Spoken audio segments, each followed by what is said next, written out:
Good evening and welcome to Alumni Field at the University of Windsor in beautiful Windsor, Ontario, the site of Ontario Football Conference action here on we-tv.ca.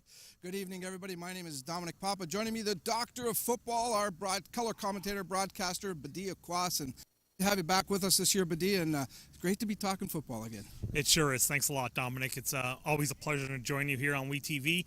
And it is Eve of football here on the Ontario Football Conference, and like NC2A coming up, CIS coming up. It's exciting times for any football fan. Of course, the NFL kicking off with their exhibition schedule, so a lot of football talk, and we're going to concentrate on week one of the Ontario Conference schedule here. A huge game to start this season off for both these teams. Windsor Kickoff and Fratmen, the defending OFC champions, taking on, I would say, their biggest rival now in the Ontario Football Conference. And Hurricanes. Of course, these two teams met for the OFC championship last season. It was the Fratmen walking away with that.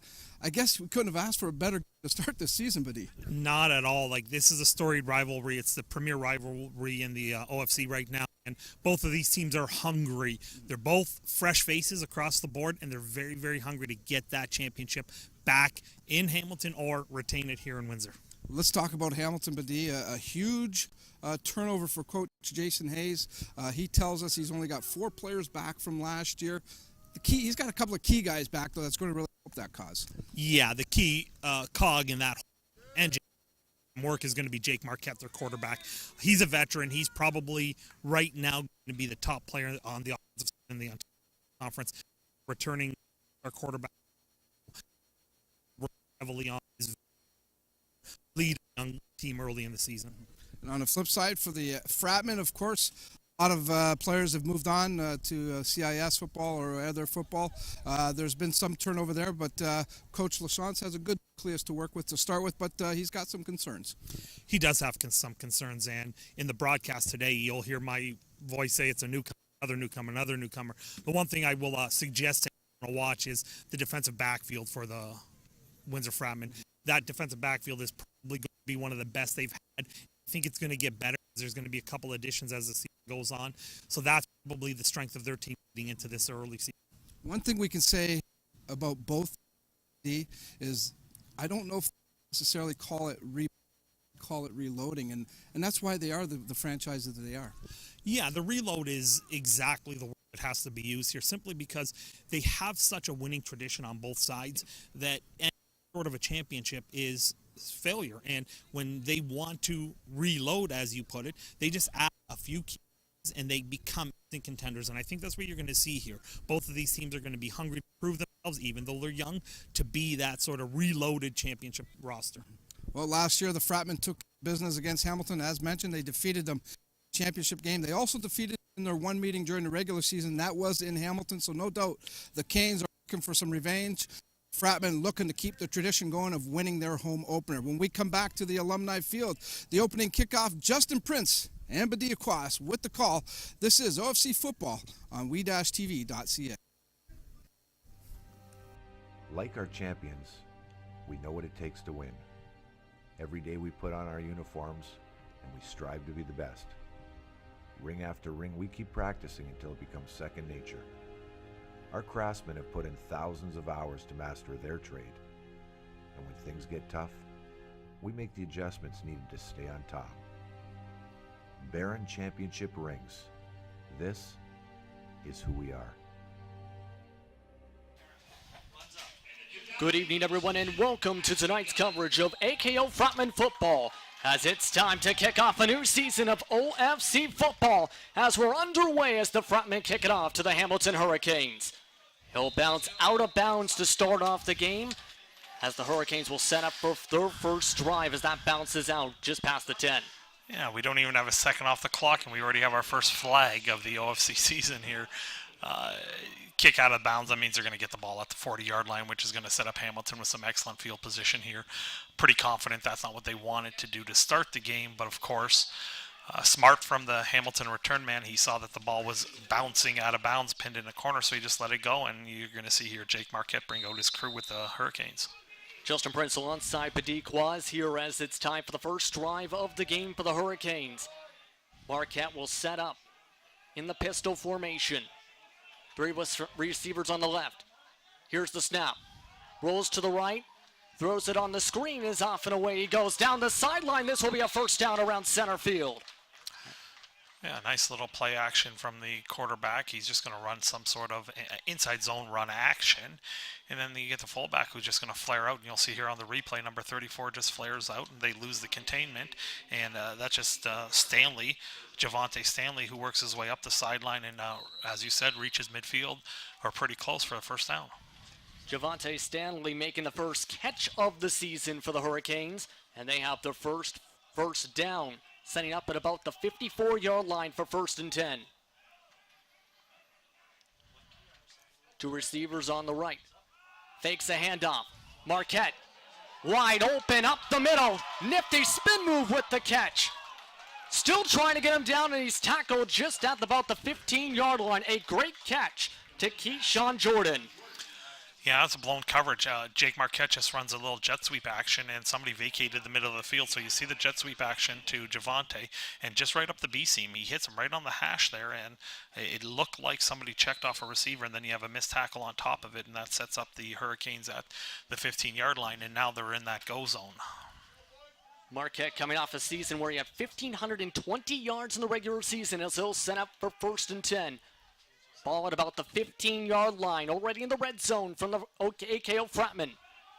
Hands it off, and the running back just falls over, so it'll be a gain of minimal. Yeah, that was the turf monster that picked that one up, and that was Highland, one of their better players returning. Jaden Highland is a running back on a little bit of a delay draw there. And as you'll see here on the replay, he pretty much tripped up on one of his linemen. He slipped off of him, and he tried to push the lineman. The big lineman on that power play didn't really get his feet moving through the hole, got in the running back's way, and limited the gain to maybe a half yard. Approaching 13 minutes to go in the first quarter as Marquette sets up, running back to the right. Here's the snap. Marquette feeling pressure, scrambles to the left, throws on the back foot, trying to go for a one-handed catch, but can't get it, is Colin O'Connor. That was good coverage by Elijah Blythe. He's pretty much blanketed the receiver as Marquette was able to get outside. And you'll see here on the replay, Marquette had double clutch. His primary read looking over to the right was taken away. He stepped back, wheeled around the outside, was able to break contain and throw it over the top. But as you see, Elijah was just pretty much in blanket coverage on the high pass. And now you're going to get a field goal attempt here from the Hurricanes to start the season to see if they can take an early lead. Already 3rd down inside the red zone as they'll set up for the field goal attempt. 6 for 11 last season were the Hurricanes for field goals. That is just under 50% in total. And we have a whistle before the kick. And it looks like a flag is out on the play. Yeah, and that was pretty immediate. So you have a procedural call, and there, as you see, that's the head referee, Alex Jemmy, wearing number 74. On the offense, not set for a count.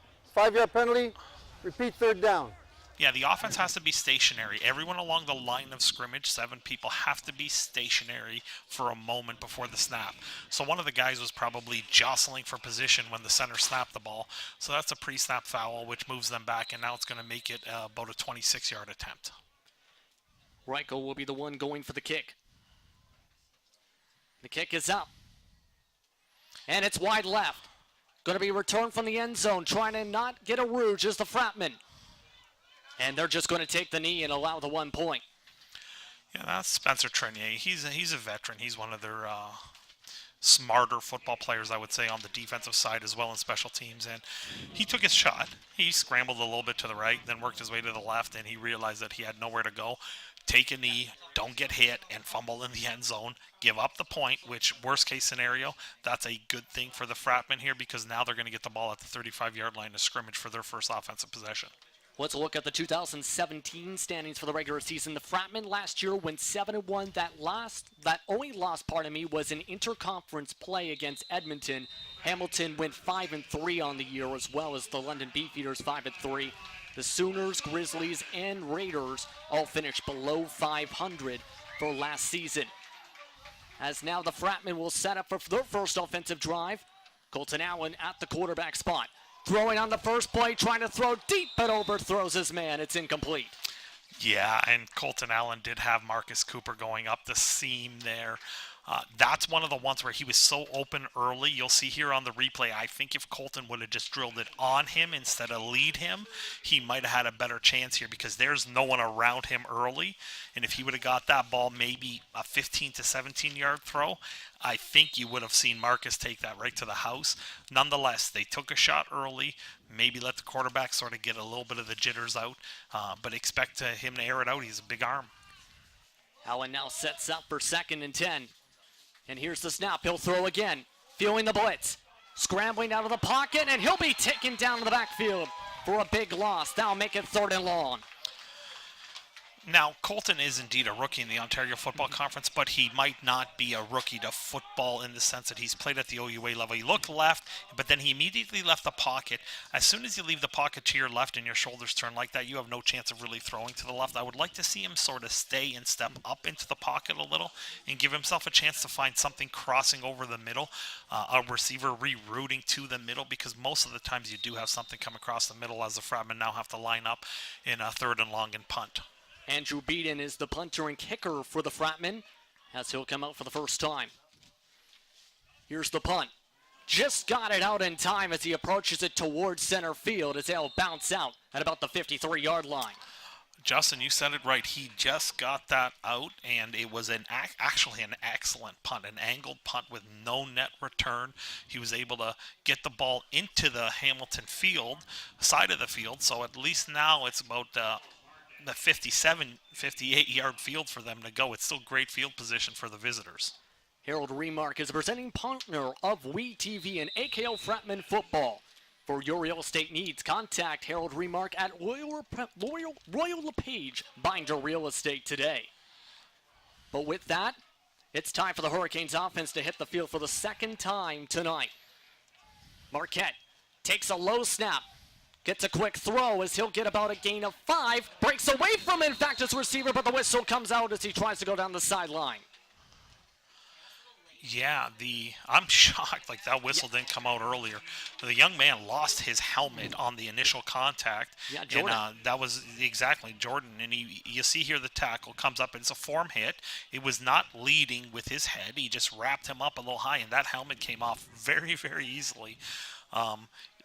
I believe in other leagues, it obviously isn't a penalty here, but in other leagues, if a player continues to play without their helmet, they get an unsportsmanlike penalty. You cannot put yourself at risk by continuing play.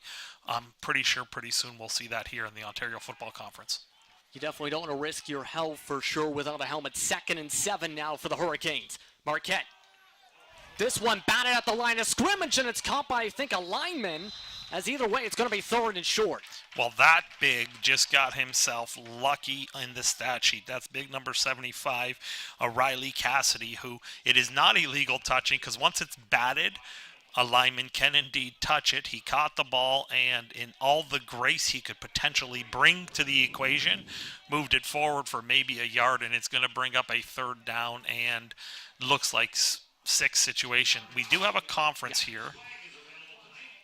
And are they going to rule the offensive lineman, though, as an eligible receiver? Flag has been picked up off the field. Going to be interesting to see what the call's going to be up on the field. See what they have to say. Illegal receiver, downfield, that penalty's declined. 3rd down. Okay, they said illegal receiver downfield as opposed to illegal touching. So the receiver, obviously, the lineman worked his way up the field 3 yards. Usually they give linemen a 2-3 yard buffer. Either way, it's negated because of the penalty, but you do see the Hurricanes line up to set a punt to try to pin the Fratmen deep. Enzo Wasita will now come out to punt. This is his first punt of the night. Hurricanes with 35 punts, averaged 27.3 yards last year.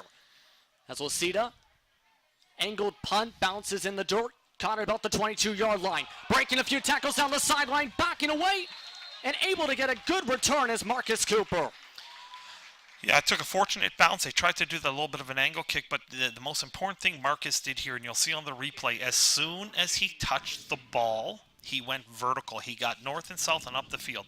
So you got an angle punt trying to get it, and it was a good punt in terms of position. It just never got out of bounds.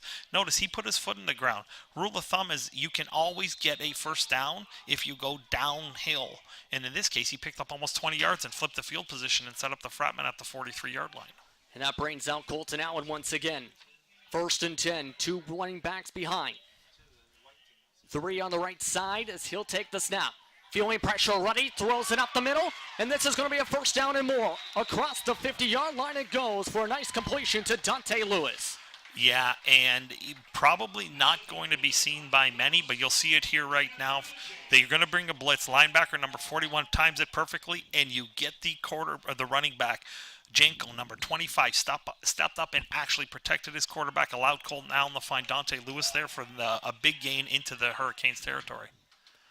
Allen takes the snap, going to hand this off now to Gianni, and runs into a wall of defenders. This will be 2nd down. So the first running play of the game, just a little inside run. And, I know Coach LaChance said 4 new linemen, new backfield, new quarterback. The running game is going to be something that's going to take a little bit of time to develop and evolve. It's nice to see them try to get something early in the game. It's like their 5th play, so it's nice to get the linemen firing off. But the Hurricanes so far have shown they're going to be bringing a lot of heat. Now sets up for 2nd and 9. Ball at the 47-yard line. Takes the snap. Allen has to roll to his left. 2 defensemen break through. He'll scramble his way forward, just able to get the first down as he's knocked out of bounds across the 40. Yeah, that's a nice job by Colton Allen. He took a look. He got off his primary read pretty quick, but that's okay. And you'll see here on the replay, he's going to check right down the middle of the field. Nothing's there, and he goes left right away. I'd like to see him not necessarily go step up and under, but either way, he's very athletic.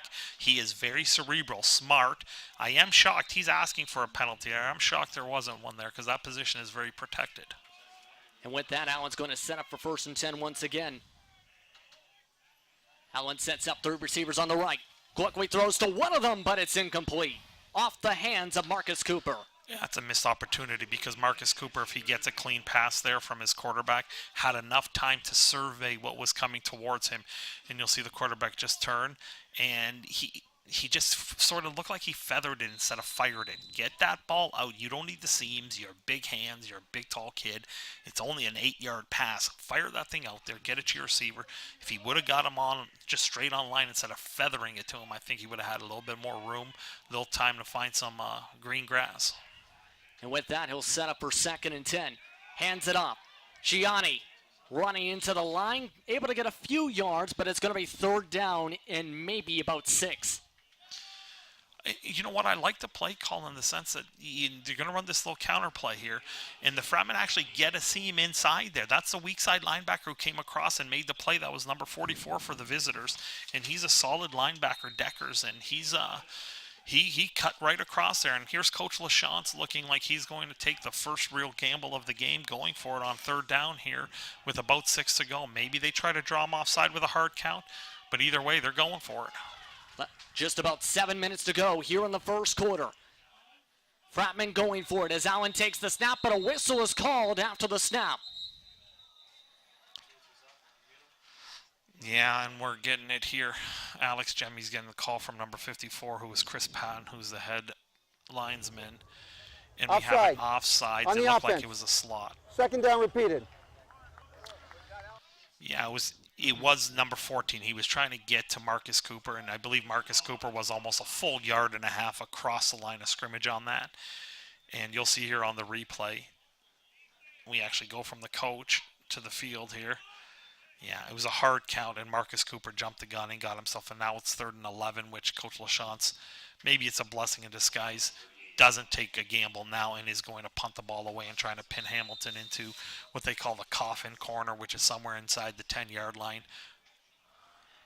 And this is going to bring again the punter once again, and Andrew Beeden. Beeden takes the snap. Delayed kick as he'll try and get it to the corner. Gets it to the returner, able to get it around the 6-yard line. Trying to break away, but tackled at the 5-yard line. Able to lose yards there for the Hurricanes on the return was Jay Amandu. And that's excellent coverage. That's number 17, Elijah Blythe, who went there and he maintained his leverage. A good kick. As long as you get this ball outside the hash, which it was, and he pinned him deep, you look Elijah fight outside, maintain his leverage, and then makes the tackle.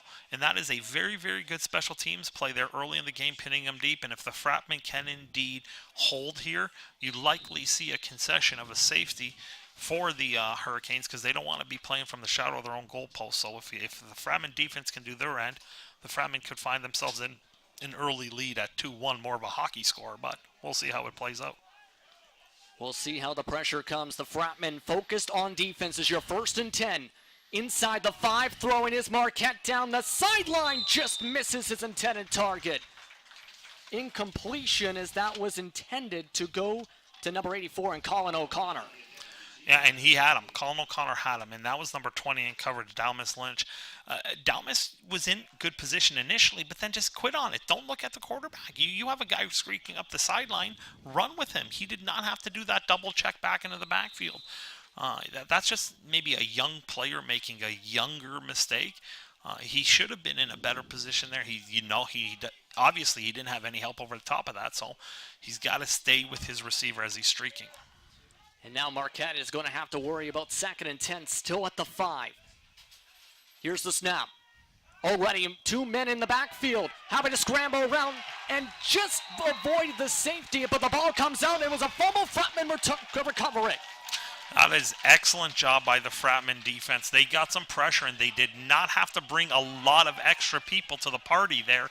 And that ball came out. You'll see here on the replay, the Fratmen do a good job of squeezing from outside in. They bring one extra body, and they do a great job of working their way in, and that ball clearly comes out there. And that looked like it was forced by Anthony Garib, number 5, the linebacker, and he did a great job of swatting at the back of the quarterback. And that's going to set up the Fratmen in prime real estate at the 3-yard line going in. Last year, the Fratmen's defense, lowest points allowed 107, plus 15 in forced turnovers in 2017. As Allen hands it off. Shiani bounces to the left side, tries to get to the end zone, and he's in. Touchdown, Fratmen. Yeah, that's a nice run by Samuel. He checked inside and then gradually bounced, but I like the fact that he got his shoulders square to the line of scrimmage, and he was able to knife that ball across here, and we're going to see this work up the left sideline in the replay. Colton's just going to take the snap, he's going to turn to his left, and he's just going to hand this ball off. He checked inside, nothing's there, but watch him turn his shoulders square back to the line here, and he runs over the defender, and that subtle little difference of squaring up his shoulders was able to get the ball across the plane, and that results in a 6-1 lead right now with the the convert coming post-touchdown. I believe that was Jamal Burke-Johnson. He ended up knocking over there to break past the plane as Beaton kicks it up, and the extra point is good. It's 7-1 for the AKO Fratmen with 5:19 to go in the first quarter. So that was a mistake by the veteran quarterback. He loosely had the ball in his hands, especially in that area. He should have protected the ball. Take the sack. No difference than if you were going to concede the safety anyway. He's got to protect the ball. The AKO Fratmen in today's broadcast here on WeTV is presented by Natus Athletic Incorporated, established in 1946. But of course, so far, defense has been really the statement so far with the Fratmen. That was their focus for the season, having the strongest defense last season. It's been the case so far tonight here at Badie. Yeah, early on, I expect the defense to carry the team until the offense finds its rhythm with a new quarterback, a whole new slate of receivers. Really only one veteran who's actually played at a high level, and that's Omar Hayes-Williams, and they haven't even gotten him into the game yet. So I expect the defense to be the bread and butter early until the offense finds its rhythm. But when the offense gets the ball at the 2-yard line, they better have some rhythm. And Beaton kicks it off. Going to be returned. Almost stumbling over is the returner for the Hurricanes. Breaking to the left side. Stanley gets around the corner. Still trying to go down the sideline as he's knocked out at about the 51-yard line. Make that 49. Yeah, in this case there, he was just bad coverage. Javonte Samuel caught the ball. It was like you said, he almost stumbled and fell, then he maintained his balance. You'll see he holds himself up with his left hand here. But this was a straight line right to the sideline. He had no one in containment there for the Fratmen, so that's a critical error early, giving up that field position. So the Hurricanes have had pretty good field position other than that one, which proved to be costly, where they were set up at their own 5-yard line and turned the ball over. But let's see what Jake Marquette can do. All-star quarterback, he should be able to shake that one off pretty quickly. And Marquette, the third-year starter, will set up for 1st and 10 at the 50-yard line. Takes the snap, hands it off to the back. Bouncing to the right side, getting to open space. Highland almost got himself open, but slides down on one knee at about the 42-yard line. Yeah, and this was just a power play. You're going to see the left guard lead up, and we do have an injury on the field right now, and you'll see on the replay, you got Big 67 stumble through the hole, and he blocks it, and that actually was the point of attack, but Highland has some great feet. He was able to bounce to the outside and get downhill, and if it wasn't for that last trip up by Spencer Trinier, you would have seen a lot more from Highland, but we do have that injury, and you see one of the linemen, that's number 58 for the visitors, and that's Eric Stanley, who's going to go limping off the field right now. It looks like he can put weight on it. He does have tape on that right leg as it stands right now, so you don't know if it's a pre-existing injury that he may be re-aggravated.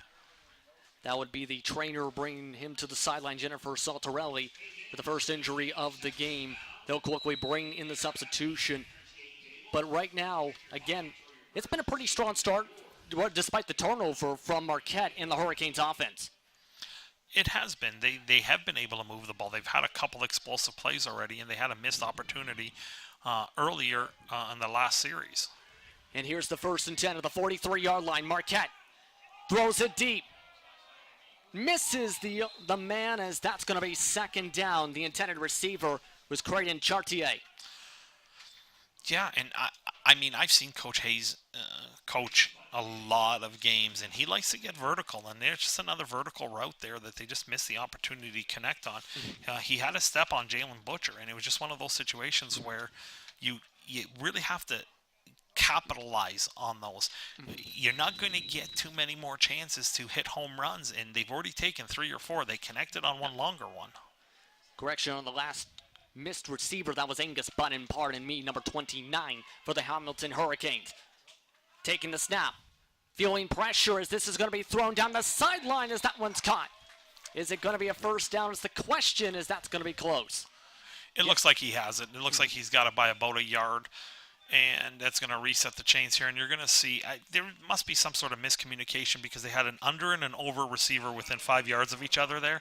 So I don't know who was in the wrong there from the Hurricanes, but they got away with it, and they were able to complete that pass and get themselves a 1st down at the 31-yard line going in. That was a heck of an effort there to make the catch, though, by O'Connor to make sure it wasn't a broken play, that's for sure.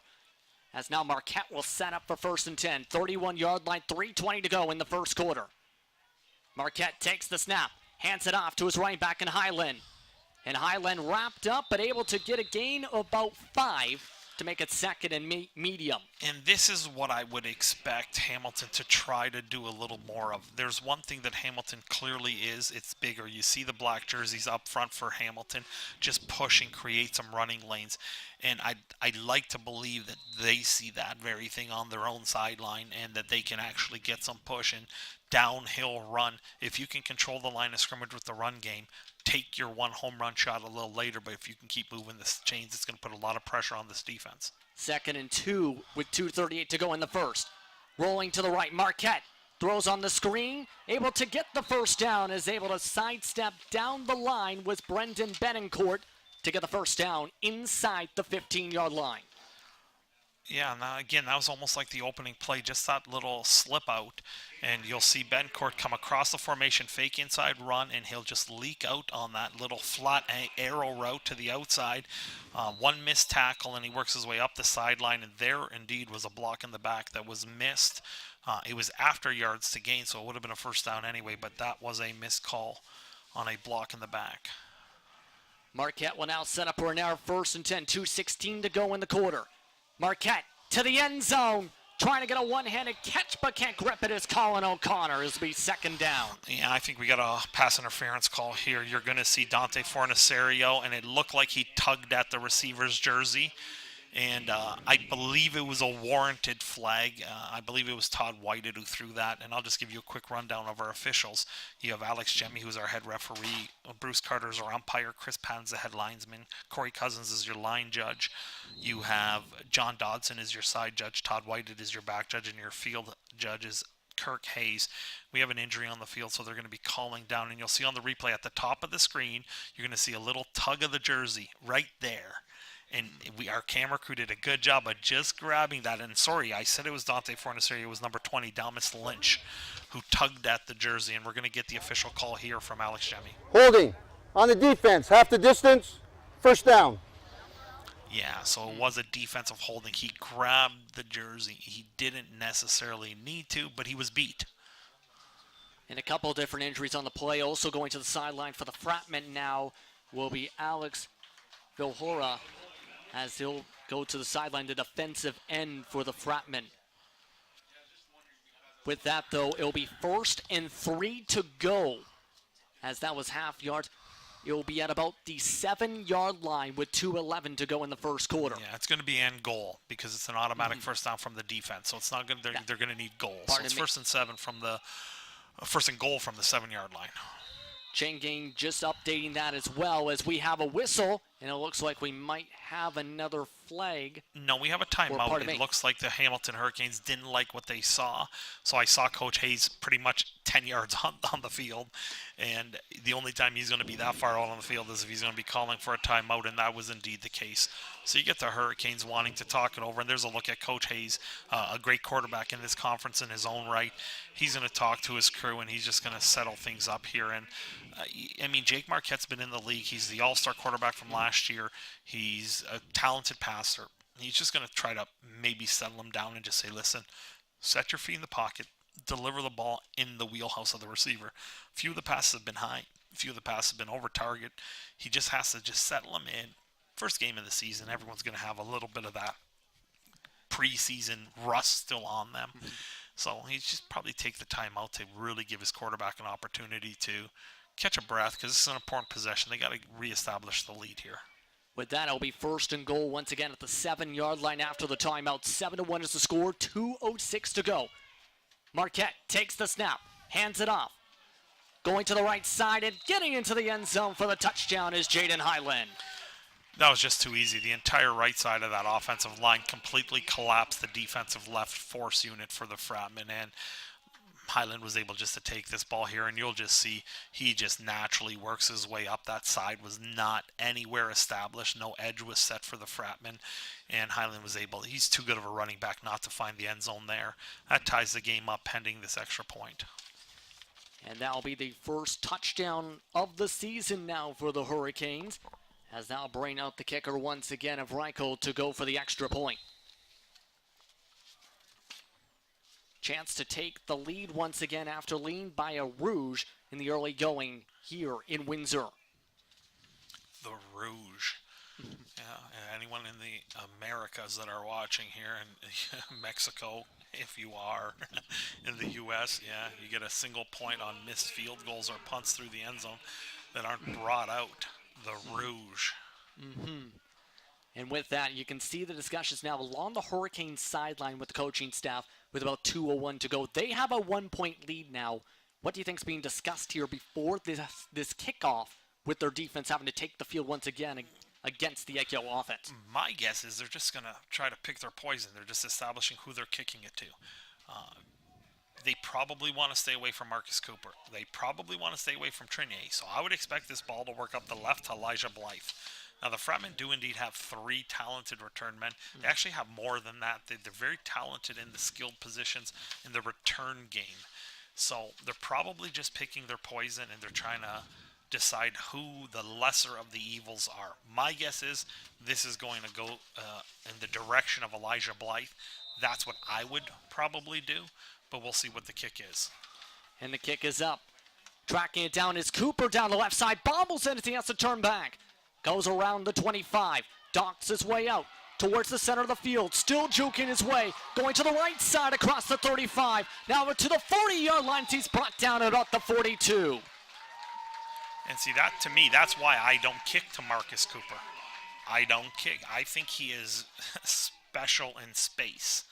He caught the ball, bobbled it, yes, but he had enough time and space to do his thing. He gets the ball, he starts going up the field, then he makes one move. And now he realizes, okay, I got some speed, I got some wheels, good job not making a block in the back, and he works his way across the 40-yard line. I would try to avoid him. He's had a couple good returns early already. Rolled out the 41-yard line now as we're under 2 minutes to go in the first quarter. And we have our first quarterback change as for this team, for the AKL Fratmen, they are basically going by committee for the first couple games with Mike LaChance. Now bringing in his other quarterback. The coming out of high school this previous season is Daniel Mayu, as he's now behind center in number 12. As you see, he'll take his first snap. Throws it quickly. Throws it deep in, and we're going to have a flag. It might be pass interference on the throw to Dante Lewis. Yeah, he had a little clutch and grabbing there. It looked like Dante was trying to do a little quick out and up. And on his way up, he got sort of tugged. So, good quick decision by Mayu. His first play, and he's trying to get vertical up the seam. It's going to result in a first down. Here's the call. Pass interference on the defense. 15-yard penalty, automatic, first down. And that's going to be really helpful for the AKO offense now. Yeah, that's going to give them, and you'll see here on the replay, there's some pressure right in his face. He's able to throw this ball here, and there was that hold, and that was number 17 for the visitors, who just grabbed the hold of the jersey and turned his shoulders there, and the penalty does go on Derek badly, and that sets up the Fratmen just across the midfield stripe at the 54-yard line in the positive end. Mayu, the AA first-team All-City quarterback, will now set up for his second play. 1st and 10 at the 54. Takes the snap. Throwing it towards the right sideline. One-on-one coverage as that one's broken up. Yeah, that's Dan Mayu just going for the best receiver, maybe in the conference, Omar Hayes-Williams. And Omar's a talented receiver, and he's trying to get him a jump ball. I think what Dan needs to do is get this on his outside shoulder, because as you'll see here on the replay, Omar had to play defensive back here. The ball sat to the inside, and you saw him trying to just at least swat that ball out of the air so it's not picked off. So you get Omar using his veteran nature to negate an interception. So that's just one of those situations with maybe some experience. He'll realize, give my big receiver a chance, but the ball's got to be on his outside shoulder. Jay Adamadu was the one who broke up the pass down the right sideline, as it'll be 2nd and 10. Mayu feeling pressure already as he'll be brought down for a sack by 2 different defenders from the Hurricanes. Yeah, the Hurricanes brought a lot of heat there. They brought 2 linebackers. They did a quick little stunt inside here. You'll see the blitz coming in. And they brought 2 linebackers. One was able to pick up because the Fratmen are going to be in a 6-man slide, possibly man protection. But one guy's going to come uncovered. In that case scenario, they just sort of guessed the right gap. And you had the linebacker that was number 50 for the visitors, who was able to get himself into the backfield. That was Zach Hoffner, who got the pressure and the ultimate sack. Also include the defensive lineman Zach Zafontes, as this one's punted away by Beaton. Bouncing to the returner. Trying to get away from pressure is Adamadu. Getting around to the right side. Across the 40. Across the 45. Across center field. Avoids the punter. Still trying to move forward as he's finally brought down at about the 43-yard line. Yeah, that's going to be something they're going to be able to correct in film. It was a good punt. It was put in a good spot. The initial coverage was there, but what you'll see here is watch all the Fratmen defenders' feet stop moving. Who's going to make the tackle? Somebody else going to make the tackle? And their feet stop. You have to close that gap as soon as possible. There was already 3 missed tackles, and fortunately, it was Beaton who slowed him down and forced that tackle so it didn't go to the house. But the Hurricanes, again, have great field position on what could be the last play of this opening quarter as they're set up at the 43-yard line going in. Down to about 10 seconds to go in the first quarter. 1st and 10, ball set up at the 43-yard line. Marquette hands it off. Multiple flags flying. As quickly brought down is Highland, but the flags fly, as you see, on both sides of the field. I'm pretty sure this is going to be offside on the Fratmen. They just jumped the gun they were bringing. It looked like some sort of jetted linebacker off the right side of the defense. So here's the call from Alex Jemmy.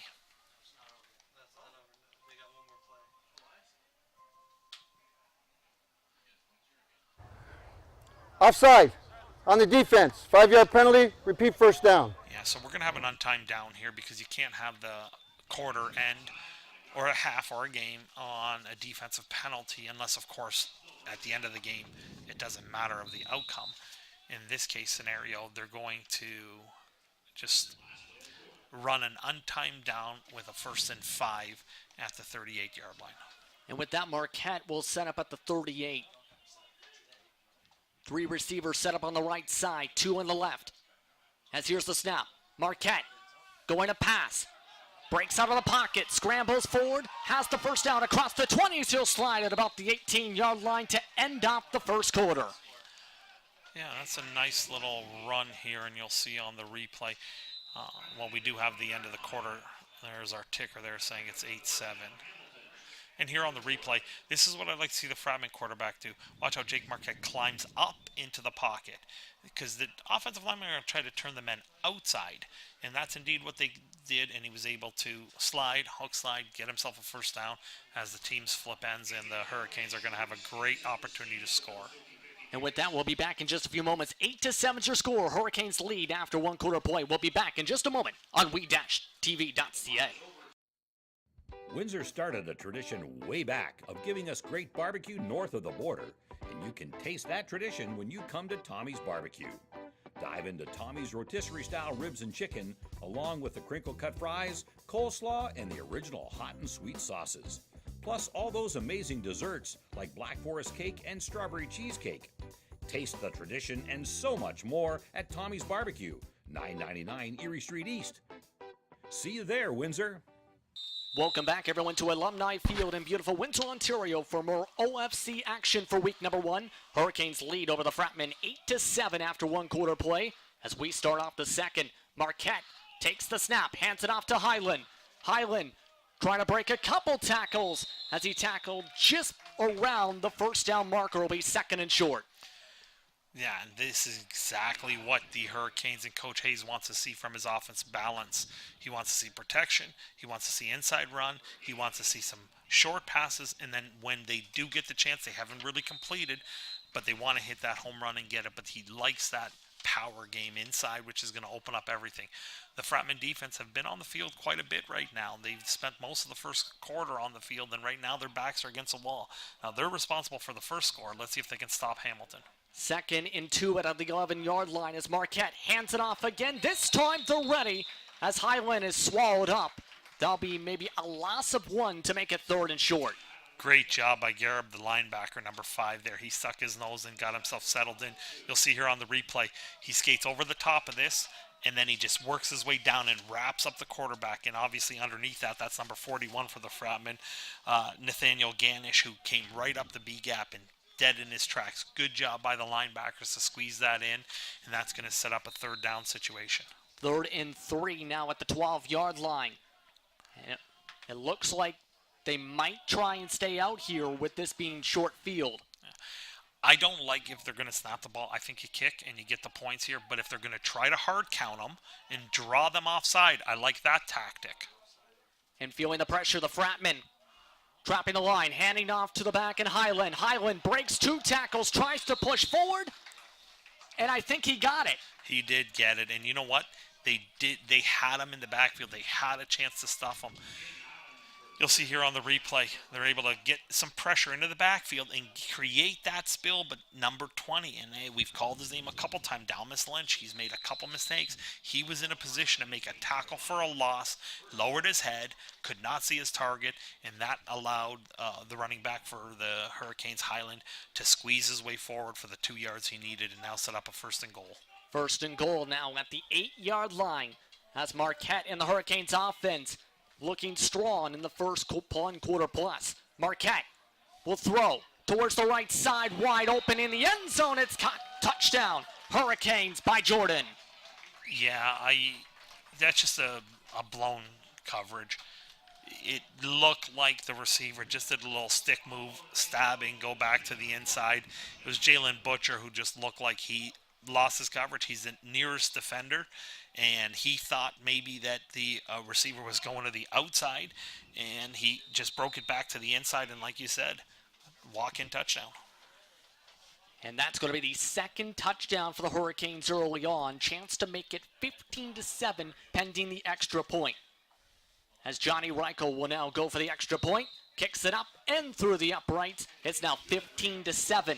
So an 8-point lead early on in the second quarter for the Hurricanes. Yeah, and Coach Hayes' gamble going for it on third down paid off in the ultimate way with a touchdown. And now the Fratmen offense has to help out as you take a look at the 2018 schedule here for the Fratmen. One of the main caveats for 2018, 3 of the first 4 games for them being at home.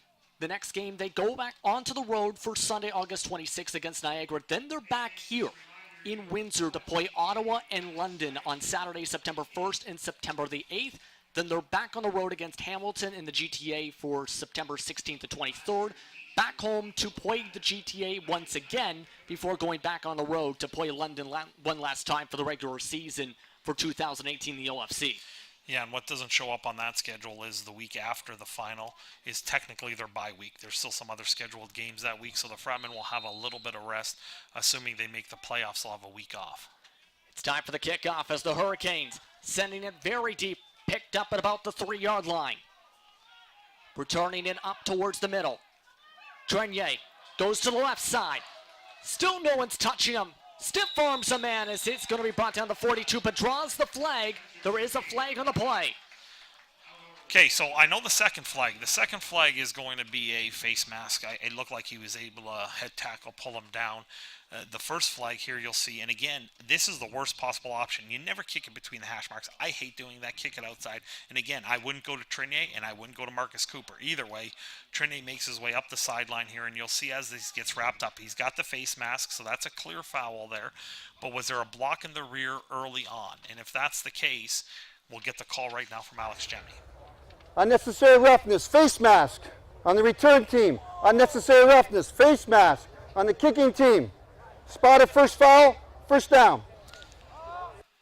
Yeah, see, that actually hurt the Fratmen because they lost about 15 yards. They're not going to walk them back in the sense of the penalty forward and backwards, but the first penalty, wherever the ball carrier was, that's where the ball goes to. So they lost about 15 yards in the exchange. And that's going to bring now Mayu back onto the field at the 30 after the penalty. Here's the snap. Mayu feeling the blitz. Scrambling to the left, tries to throw it off, fumbles the ball. Picked up by the Hurricanes, and that's going to be the first turnover of the night for the AKO Fratmen as Sander Maud is able to pick it up. Yeah, this is the inexperience of Mayu coming straight out of high school. He right away vacates a pocket going to his left. He's trying to throw it away, which all you have to do is get it back towards the line of scrimmage, and it's not intentional grounding. But the speed at this level, he's coming from playing at, I believe he's coming out of Tecumseh Vista, the nice young kid. He's going to be good. He's got some talent. He just has to learn, eat the ball, punt it if you have to. You can't give up the ball at your own 21-yard line, which is now setting up the Hurricanes to extend what is already an 8-point lead. As you mentioned, Mayu played high school at Tecumseh Vista Academy for the Vortex and had at one point thrown 14 touchdown passes and 5 rushing TDs. Marquette, meanwhile, throws it on the run as he'll throw it to Highland. Highland breaks a tackle across the 15, across the 10, 5, touchdown Hurricanes. Yeah, and this is a little bit of in-game experience. Coach Hayes knows how aggressive Coach Morency is, especially after a turnover. So they throw a little throwback slip screen to the running back. And you'll see here on the replay, he had no one near him on this little throwback screen. There was about 7-8 yards of real estate in a circle around him. His linemen were able to get out in front of him, and then he made one man miss. And that's what happens when you're in space. Broke a tackle, and he finds the end zone, and that's going to extend the lead already to 21-7 with the pending extra point. And they're going to set up again for the extra point. The Hurricanes offense is still being strong. I talked a little bit with Jason Hayes about this and felt his offense was very explosive, expecting to be explosive with the depth as the extra point is good. And now they're up 22-7, and we're not even halfway through the second quarter. Yeah, their two best players are on offense are Jake Marquette and Highland, the running back. And in this case scenario, give it to your best players. Let your best players do their thing. Don't out-coach yourself. And right now, I think that's what the Hurricanes are doing. Now, for Coach LaChance, I was able to speak to him earlier. And we just take a moment here to give this little plug. Real quickly, our presenting sponsor for tonight's broadcast here on WeTV and by AKO Fratmen Football is Harold Remark. For your real estate needs, contact Royal LePage, Binder Real Estate today. But to get back to your point with Coach LeChance, pardon me. Yeah, I just talked to him about, he has so many young faces and he has so many new bodies. He's got to see effort. And right now, I just think there's just one level of effort that needs to go up. You're going to execute. You're going to make some mistakes. The effort just needs to improve a little bit.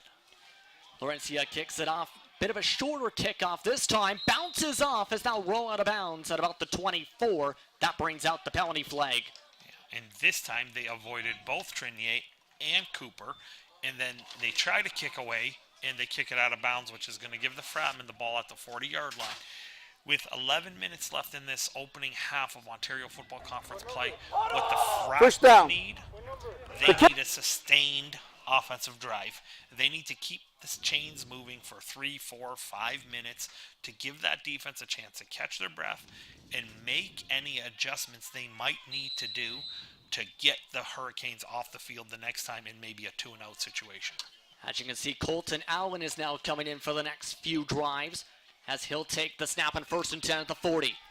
Hands it off, rushing to the outside. Cooper tries to go more, able to get a gain of about 3, but a late flag is called after the tackle. Yeah, and we had a 3-yard gain, maybe 4-yard. But I think it's going to be a block in the back, but we'll get the official call right now from Mr. Jemmy. Once again, referee for tonight, Alex Jemmy, as he's discussing it now with the Hurricane side, in fact. Yeah, he's explaining two things. Do you want to go back to the line of scrimmage and move back 15 and it's 1st and 25? Or do you want to move back 15 from the spot of the foul and make it 2nd and 20, which is probably the better option? Let's see the choice. Unnecessary roughness on the offense. 2nd down. Exactly. So the defense, I don't know why they would consider even moving it back in 1st and 25 when you can count the down, and you'll see here it's late in the play at the very, very end of it. We lose it out of our screen there, but there was a push in the rear. Yes, at the top of the screen you saw that. Not anywhere near the point of attack. You don't need to do that. So now you take a 4-yard gain, move it back 15 yards, and you're 2nd down in a mile. 2nd and 21 at the 29 now, as Allen feeling the blitz, trying to break away from the pocket. Still looking for a man, able to throw it towards the side to Hayes Williams. Hayes Williams swallowed up by tacklers at about the 42-yard line. Able to gain about give or take 10 yards, but it's not enough. Yeah, that's going to be short by about 7 yards, but that's what I want to see from the quarterback. You notice he turns left right away. Something goes wrong, he turns left. You're not going to be able to throw. Step up exactly as he did. Keep your eyes down the field and throw to the right. Now, what Coach LeChance is going to have to do to negate some of this pressure is one of two things. He's either going to have to move the pocket and get the quarterback out on the roll a little bit, or he's going to have to bring in an extra receiver for some protection because they are bringing the blitz right up the gut, right at the quarterback's face.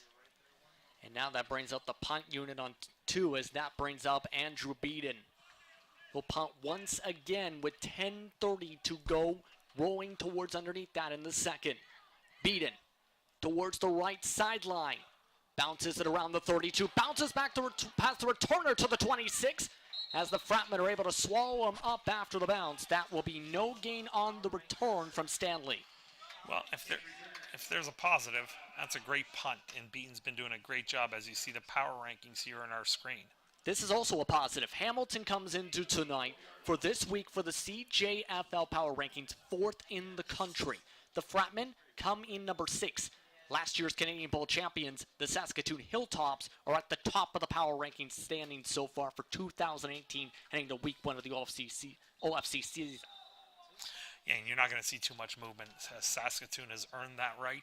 They're probably, unless they do something to themselves dramatically, they're probably going to be the top guns as they even have maybe the best player in the country and their quarterback back again.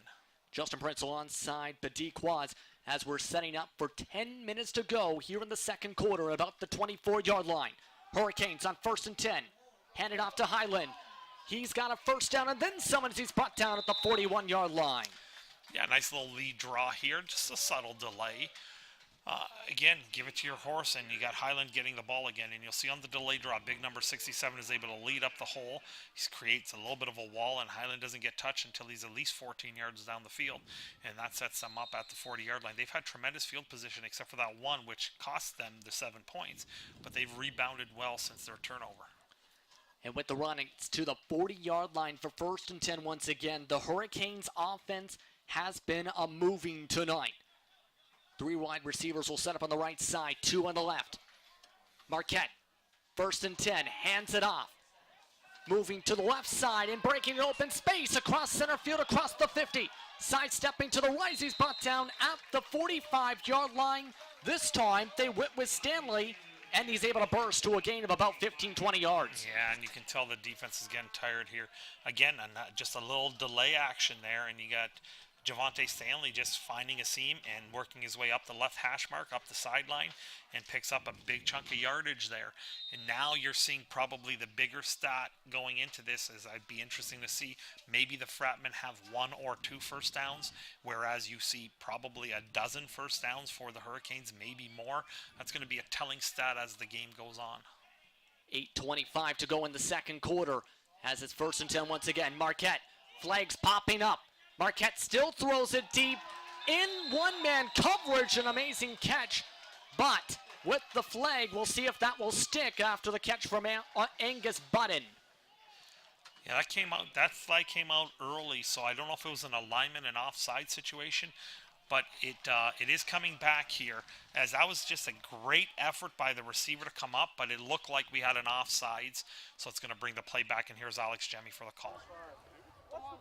Offside on the offense. 5-yard penalty. Repeat, first down. Yeah, and they finally connect on the home run pass, and it's going to cost them the 5 yards, and it's going to move them back nearer the midfield. And that could have been a gain of about 30-plus yards there, too, on what was a difficult catch on top of that. Now it's going to be 3rd and 15. Should be 1st and 15. Pardon me. 1st and 15. As now Marquette's going to set up once again. Bring a receiver from the right to the left. Taking the snap, hands it off to Highland this time. Bounces to the left, surrounded by traffic as he'll be brought down at about the 45-yard line. Now, this is a better job by the Fratmen defense, but you can just tell, like, that's just sort of a grind of a run. It's a 5-yard run. Now, if it was 1st and 10, that's a great run. It being 1st and 15, it just gets them back to the original line of scrimmage prior to that offsides penalty. So now you're going to get the Hurricanes, who have to pick up a big chunk of yardage here. I would not be surprised if they tried a vertical B-seam here again. They've had a couple of them. They just completed one, so I wouldn't be surprised if you see something going along that far hash, just pretty much right along the numbers. Here we go, 2nd and 29 as Marquette, feeling the pressure, moves up out of the pocket, scrambles to the right side, past the 40, trying to get around the corner and shoved out of bounds at about, it looks like, the 35-yard line by Elijah Blight. And it looked like he got it by a yard, so there's the first down. And that's the lesson I think the Fratmen got to learn for themselves from the quarterback. Drop back, eyes down the field, step up into the pocket. Eyes are still down. If he has to throw it, he can throw it. But in this case, he sees the sticks, he eyeballs it, and he's going to work his way all the way across the, like you said, the 35-yard line, which puts him at the 34 and gives them a first down. That's going to be now 1st and 10, less than 7 minutes to go in the first half, as the Hurricanes continue to move their way down the field, leading 22-7 here on we-tv.ca. Marquette takes the snap, fakes the handoff, rolls to the left on the play action, just avoiding the tip away as he's able to get the throw to Button. Button still battling and tackled at about the 10-yard line, maybe the 11, but a flag is down. Yeah, we have another flag. That could be another offsides again. It is indeed. These receivers are killing themselves by going offside. But you'll see here, Spencer Trinier, this is first game rust here. Spencer makes this play 9 out of every 10 times. He sees the quarterback, works offside. Back. And on the offense, 5-yard penalty, away from making that interception there, even though it threaded it in there. That play's going to come back. But boy, Spencer, I'll say this, Spencer makes that play probably 9 out of every 10 times. This time he got bailed out with the penalty, and that's going to make it 1st and 15 again. As you heard, offsides called on the play So that's going to move it back to the 40-yard line for 1st and 15. 6:30 to go in the first half here at Alumni Field. Lights have turned on. Sun has completely settled on down here on this beautiful night in Windsor, Ontario on WeTV. As now they set up now for that 1st and 15. Marquette waving his receivers over. 3 setting up on the right side, 3 on the left. And an error flag is called before the snap can be done. Time count violation on the offense. Repeat first down. That's unacceptable. It's just a delay of the game. They were just taking their sweet old time. This is a critical point here for the Fratmen as a team, the defense, everything going on. They do not want to give them another touchdown going in just before the half here. Fratmen can win this game, but it's got to be a low-scoring game. It can't be a 45-44 type shootout. It's got to stay low. Fratmen can win a 28-22 game. The defense is good enough to make enough plays, but they can't give up a play here. And it looks like we might have a timeout on the field. Yeah, a few seconds ran off the clock, and I think the referee is just asking. See how his hand's out? He's just asking everyone to hold the clock on his hand. So until his hand drops, please don't start the clock. That's what he's telling us up in the booth. Hold the clock until he winds it in. He's holding at about 5 minutes and 58 seconds. Marquette takes the snap on 1st and 20. Throws a bullet towards the middle, incomplete. The pass is dropped by Stanley to make it 2nd and long. There's that B seam, that slot, that Javante Stanley again. That was a missed opportunity. Right idea, get the ball out quickly and just hit him in seam, but he just missed him just a little bit. Maybe it should have been caught. It did hit him in the hands, but it was just underthrown to his inside. If that was just on his outside shoulder, I think he walks into the corner of the end zone. Big 2nd down and 20 now. You can see the sideline from the AKL Fratmen watching as this is now the 2nd time this drive. They've been pushed back from penalties all the way to about this 45-yard line mark. 2nd and 20. All receivers moving. Marquette takes the snap. Marquette throws it with pressure. Able to just break it up as Trenier as it'll be 3rd and long. And that was a good compete by Spencer Trenier. That was a good job there. Decent protection for the quarterback. Good football play all around from everyone involved. Good protection. Quarterback steps into the pocket, and you'll see here Trenier's eyes on the ball, trying to make a play on the ball. Doesn't interfere with the receiver's opportunity to make a play, so no penalty. It's going to bring up a 3rd down, and that was a critical stop there because now the Fratmen, if they can get out of this, they don't necessarily have to score. But if they get this one possession and can somehow get 3 points, they'll be in good shape going into the second half. Garcia will now come out for the punt unit, so they're not going to risk it with it being 3rd and a mile. As now a timeout will be called on the field. Yeah, Hamilton only had 11 guys on that team. Timeout. And Offense. Yeah, important to have the right personnel on the field, of course. You don't want to add insult to injury. yeah, like on the far side, right on the sideline, the receiver wasn't out. Of course, we like to remind you the next home game, we will have our next broadcast of AKO Fratmen football from Windsor, Ontario on Saturday, September the 1st. Kickoff time is estimated for 7 p.m. Eastern time here at Alumni Field as the Ottawa Sooners come into town to take on the Fratmen. Once again, 7 p.m. Eastern time on we-tv.ca. As a former Fratman player, I'm not sure who I hate more, the Sooners or the Hurricanes. I think it's the Sooners. I never liked Ottawa. Never liked them back when I played. Never liked them when I coached. Didn't want to make that trip. And it is what it is. As you see here, we're going to get the wind in for the punt from the Hurricanes. Justin Prince alongside Badi Quaz, former Fratman, former Lancer, former coach for both. As now they set up 5:15 to go in the second quarter. Here's the punt from Messina to the right side. Bounces off the dirt. No one's picking it up yet. Now picked up in the backfield by Trenier. Can they get their way out of the end zone? Yes, they can as he bounces his way to about the 5. Still trying to get to the sidelines. He's tackled at the 7. A little bit of hot potato there. No, you get it. No, I'll get it. No, you get it. No, maybe I'll get it. So just a little bit of indecisiveness there, and the ball's bouncing around, and you'll see, okay, right between us, and fortunately it wasn't a turnover there. Spencer was able to at least turn it up the field and get 3 yards out of that. But still, with just under 5 minutes here, Justin, they have to get a first down here. They got to move this ball out of their end. And that's, again, going to have Allen come out for another drive. Discussed this before with Coach LaChance, where they're basically, again, swapping him and Mayu out for drives depending on how they are momentum-wise. Looks like he's comfortable with Allen for at least one more drive as it's 1st and 10. Throwing it towards the screen, but picked off. This one's going to be a pick 6 for a touchdown. Derek Badley makes it now 28-7. Although this stat goes against the quarterback, this was a running back, Samuel Shiani, who he just went through his hands here. He tried to get the ball out quick. They did just that little slip route from the running back from the backfield. And you'll see here on the replay, he just slips out and it goes right through his hands. And Johnny on the spot, number 17 for the visitors, who works his way into the end zone as Derek Badley gets the pick 6.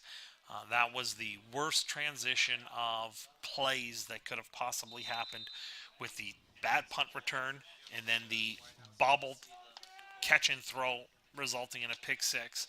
And the Fratmen are now really going to have an uphill climb.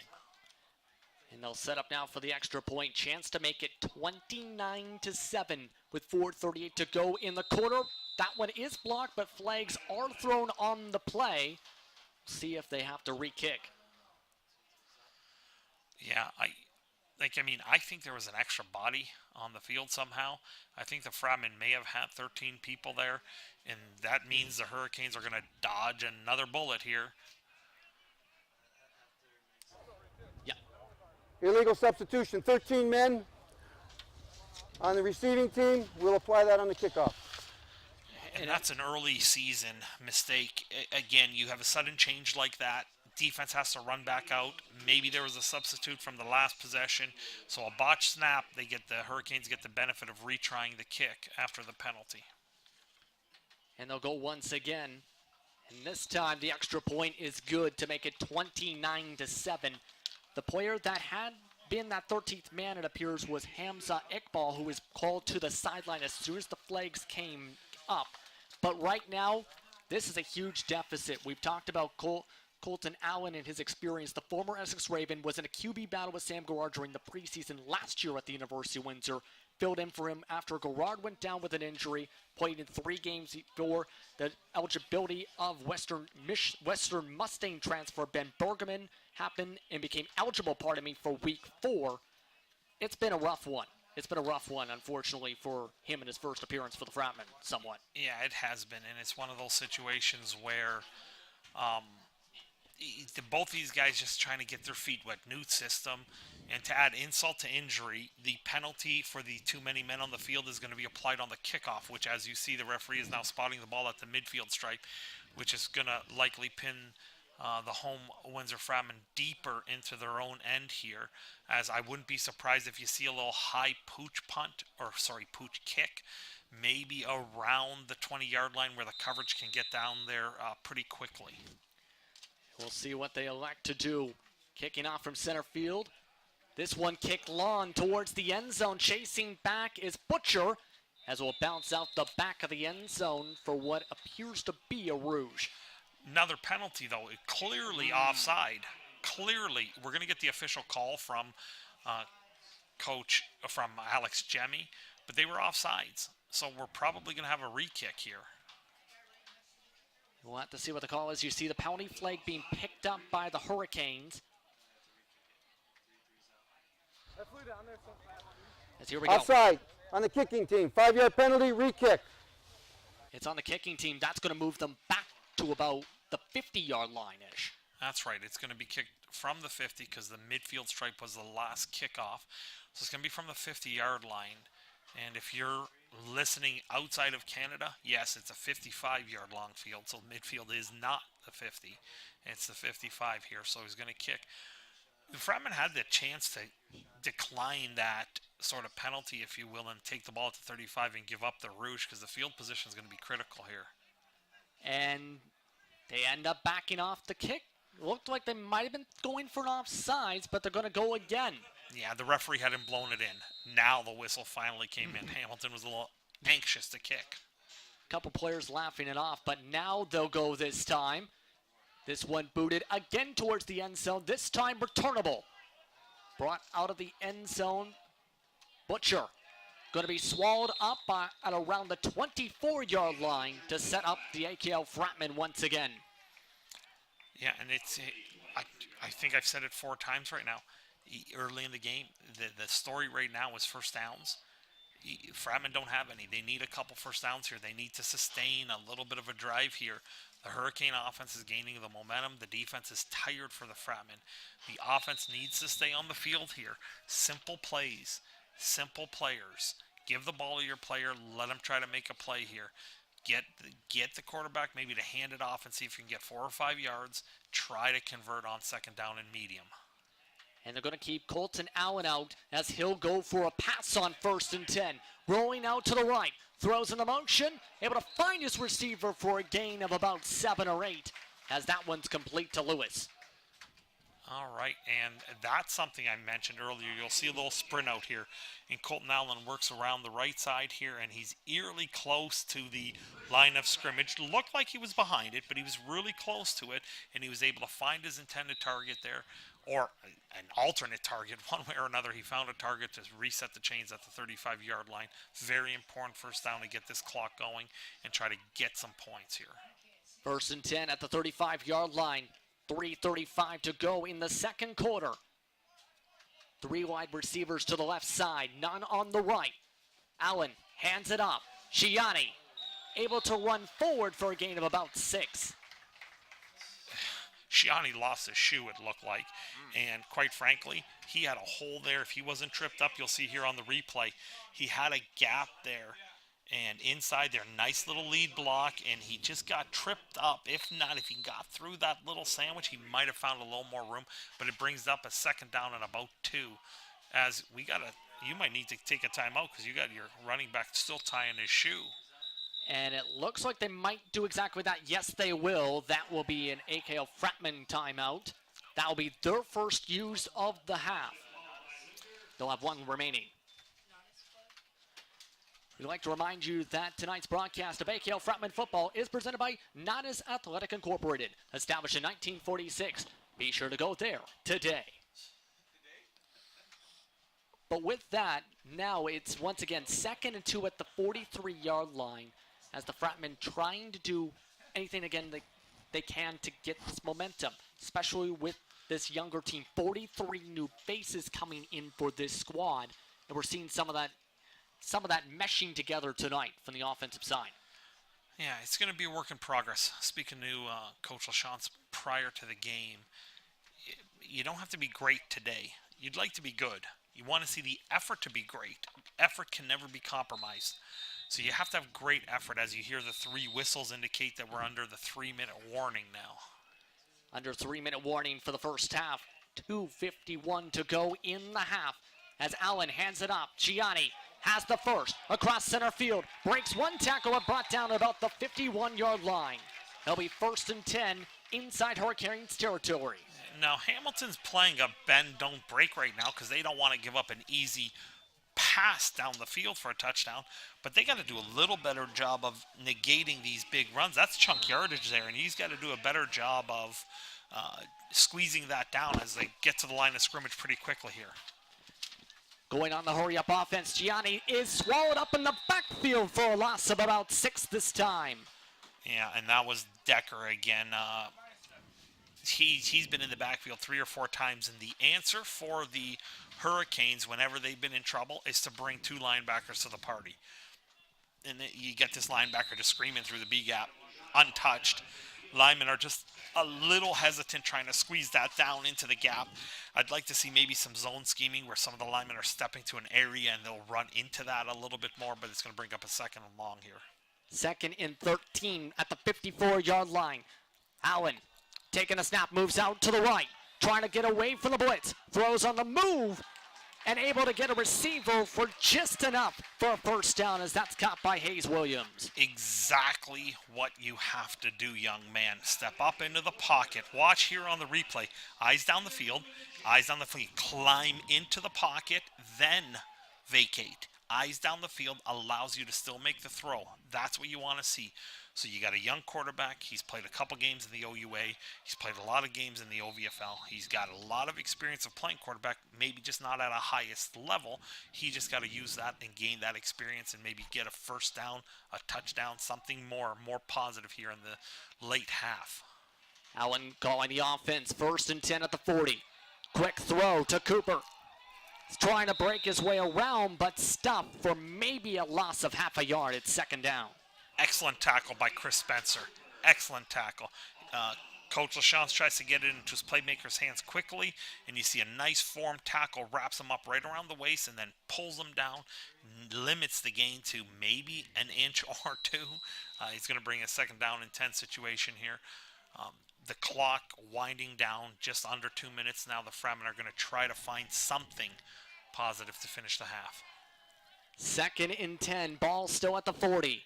3 receivers now on the right side. Allen hands it up. Gianni to the left side, around the tacklers. Able to get the first down as he's brought down at the 28-yard line.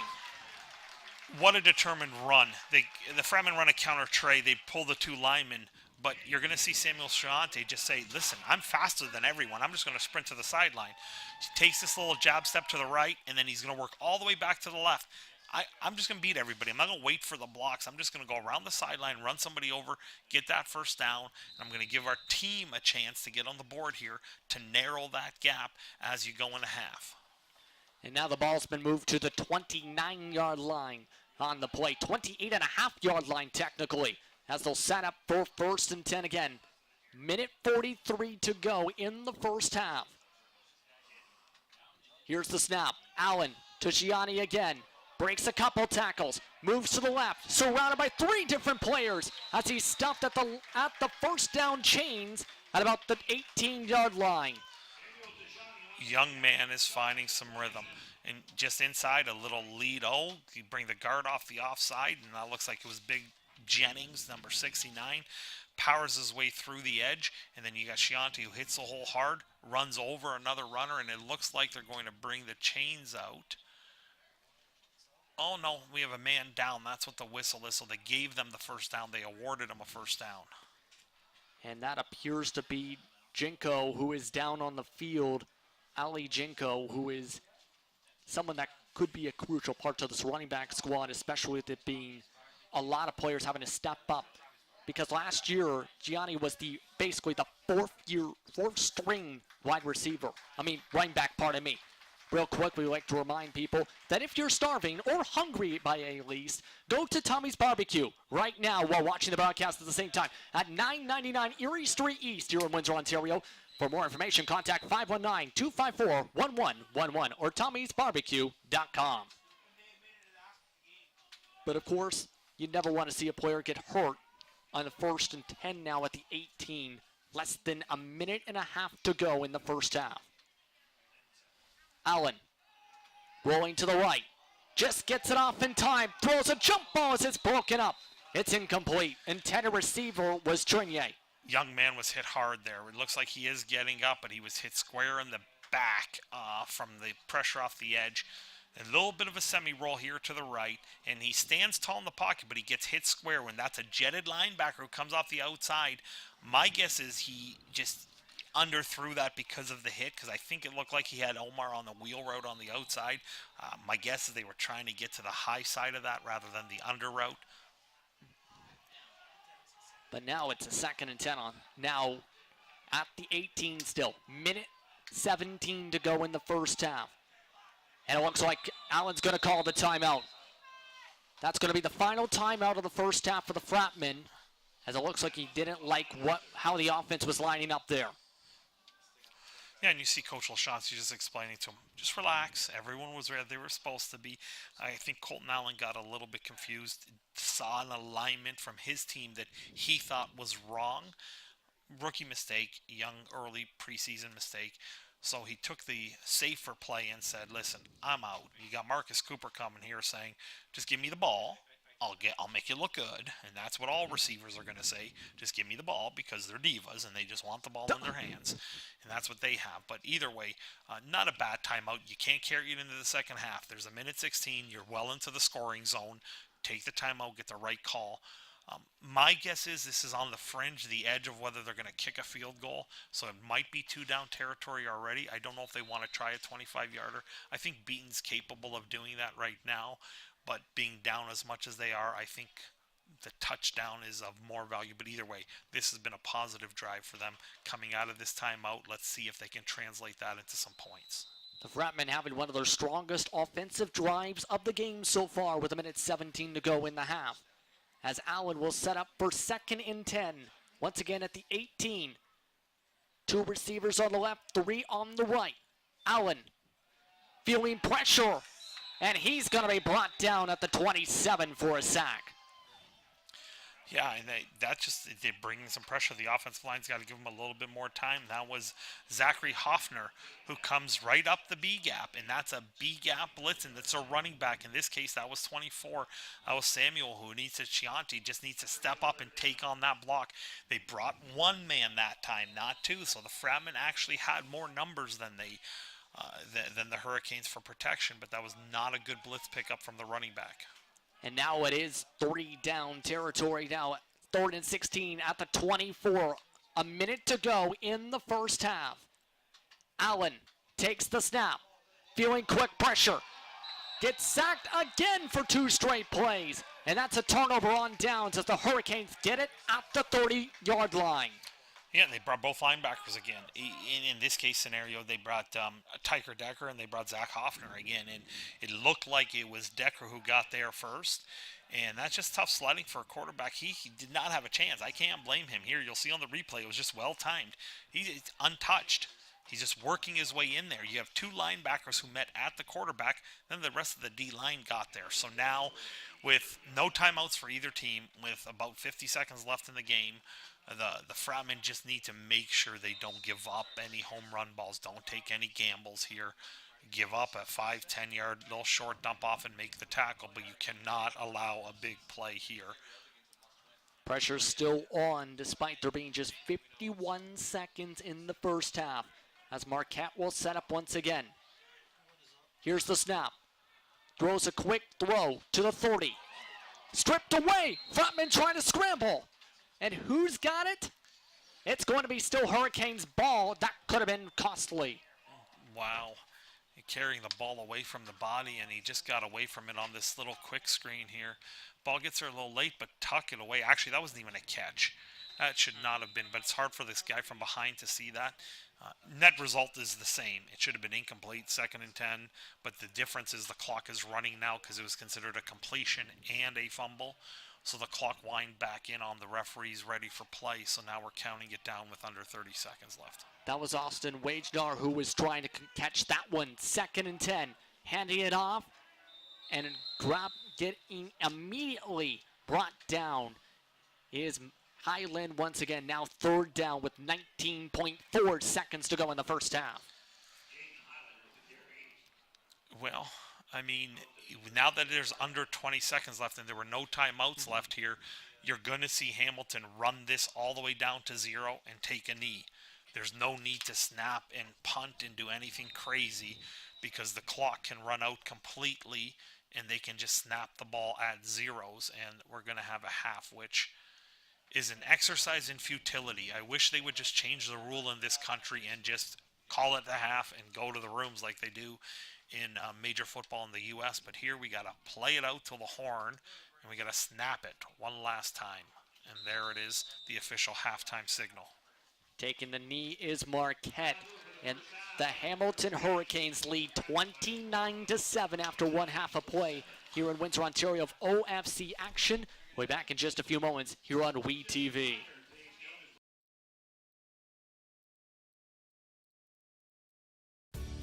We is the premier video streaming production company in southwestern Ontario. We are We Digital. We are busy. I mean really busy. We Digital is now recruiting hardworking, creative team players to try out for our team. camera operators, audio specialists, web and social media geeks, hosts, media students, and some that just want to learn the ropes. Send us a resume, a demo reel with your best work, along with a cover letter that will snag an interview with our producers. Streaming is the future. Come and be part of what's next.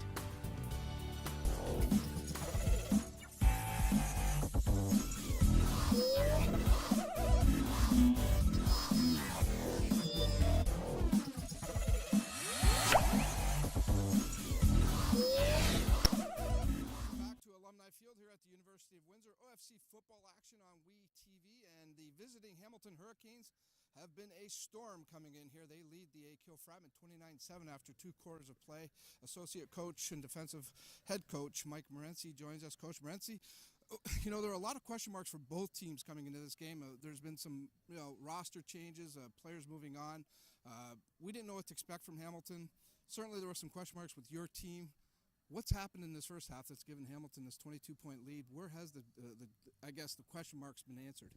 Well, I just think it's obvious the youth of the some makes it's a bigger stage for some of the young guys, and that's you got to get through. Playing an elite team to start with might be easier to start with somebody else. To start with this kind of an opponent when you got a young squad is tough. We've made just some really fundamental mistakes, which is frustrating. Not running the football, not taking care of business, not playing the screen and the draw wall, defensively blowing a coverage on one time like that.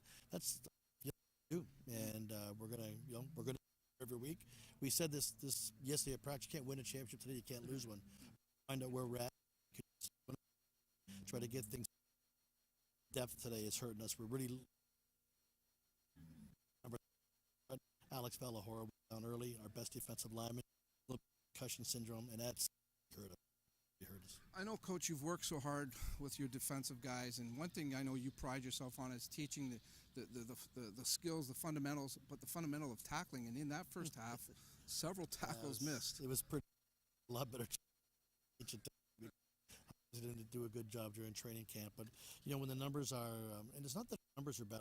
Our numbers overall are big, but certain nights we got just the small numbers in certain groups, so you can't hit as much as you want to hit during camp, and it's evident tonight that we haven't hit enough during camp. And I don't mean we have to hit a little bit more than we are, and we're almost like we're kind of protecting because of our numbers, very protective, and we just got to go out and hit so we get used to it. It's obvious we just got a real attack. It's painfully obvious. I know Coach LaChance pretty much handles the offensive side of the ball, but if you can comment on that, Coach Morency, and the quarterbacks both had some playing time. Coach LaChance made no secret about it that both of them were going to play. What did you think of that area? And again, they're getting a lot of heat put on them here tonight. It's a lot of heat. It's pressure. They're barely getting their foot down on their drops when they're getting pressure. So again, outside of Kyle Jennings, everybody's brand new up there, and Quinn played last year, but just a little bit. So it's a pretty young group, and Hamilton's really good in the defensive front. That's the strength of their team, is their defensive line. So, hey, to the drawing board at halftime and see what we can come up with. Exactly. Lead me to my next question. I'll let you go, Coach. What's going to be talked about in that dressing room? And I know this is a Fratman team that's not going to give up. You guys not going to allow it.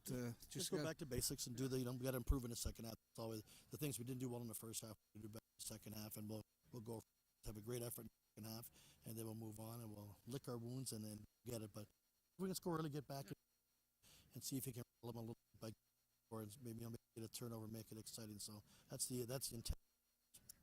Good plan. Hopefully it happens. Thanks, Coach. Appreciate all the time that you get in the room. That's Coach Mike Morency, of course, of the Fratman. He's going to go work hard in that locker room, take care of business. We're going to take a quick time out here. When we come back, we're going to talk to Brandon Riem, the former All-Star quarterback of the AKO Fratman, taking in the game here tonight. We'll have that for you right after these messages. This is OFC Football on we-tv.ca.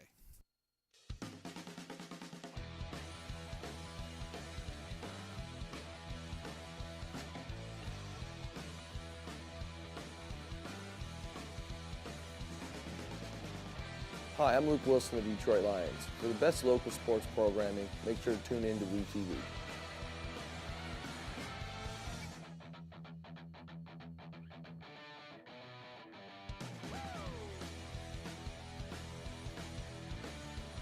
Welcome back to Alumni Field.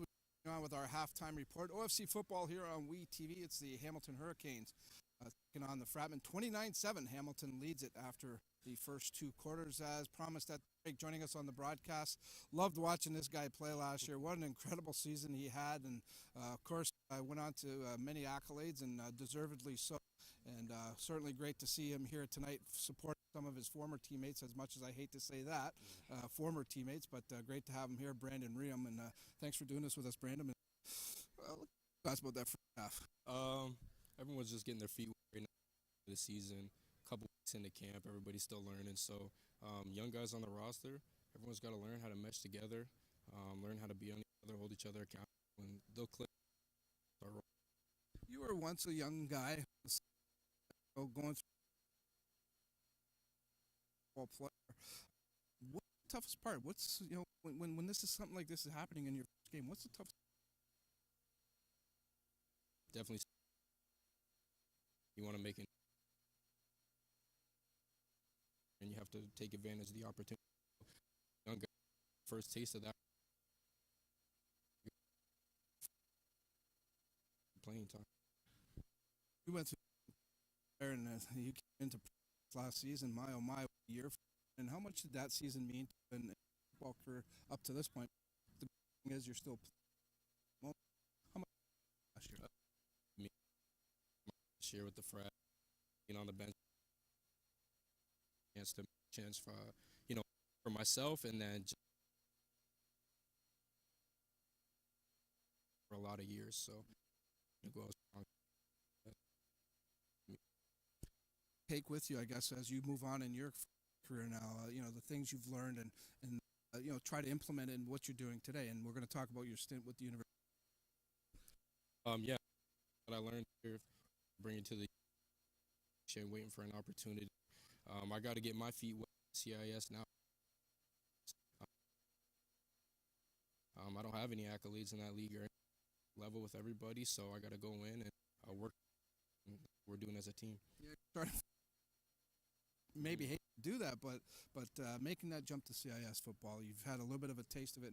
The camp's been going for a little more than a week and a half probably here, and Coach DeMore, I'm sure talking to you guys a lot, trying to get this team prepared, but what are your thoughts about playing at that level and the jump for you there? It's exciting. School, you got to take collectively, our coach is great with us all the time. They will play.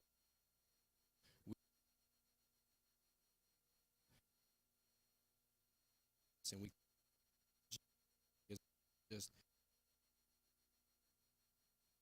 again. Of course, you were the quarterback here last year. You're not playing quarterback. Oh, onto deep. I'm taking some. Getting my defense. I'm learning that ball, so hopefully that'll help my football later. But right now, I'm taking it at time. Everybody is, like I said, we just have one goal, one day at a time, so we can get to an ultimate goal. Of course, that I think speaks to the great athleticism you have to go from quarterback to defensive player. Just what you're capable of. I got things here for you.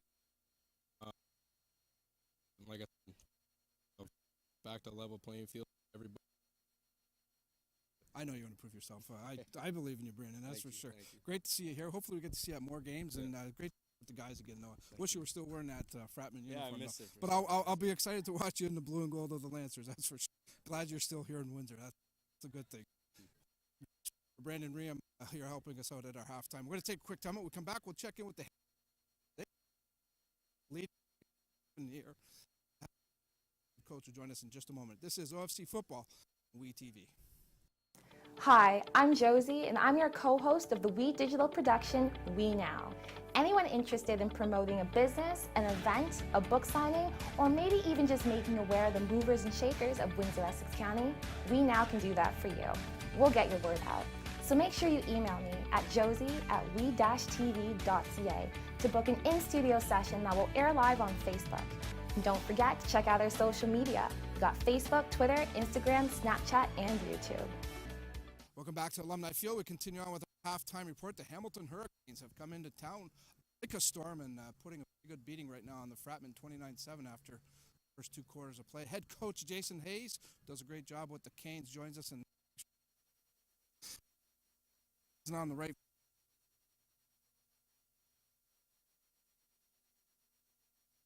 It's good that we played a nice first half like that. We did have a good chunk of penalties that took some big plays back that we'll need to clean up. But you know what? Right now, both these teams have had huge overhauls in the season. So the rivalry being at week, it's there, but it'll grow as the season goes, I'm sure.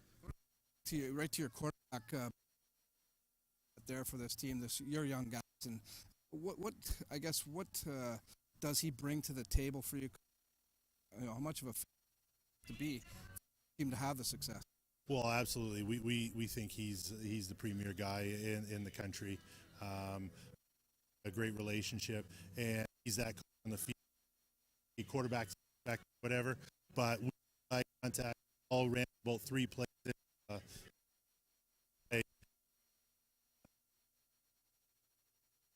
Just on the same page that way. Your defense, boy, you've been able to put a lot of heat on the young quarterbacks.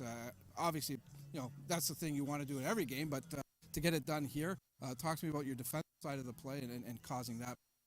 Yeah, we thought we depth and size up front.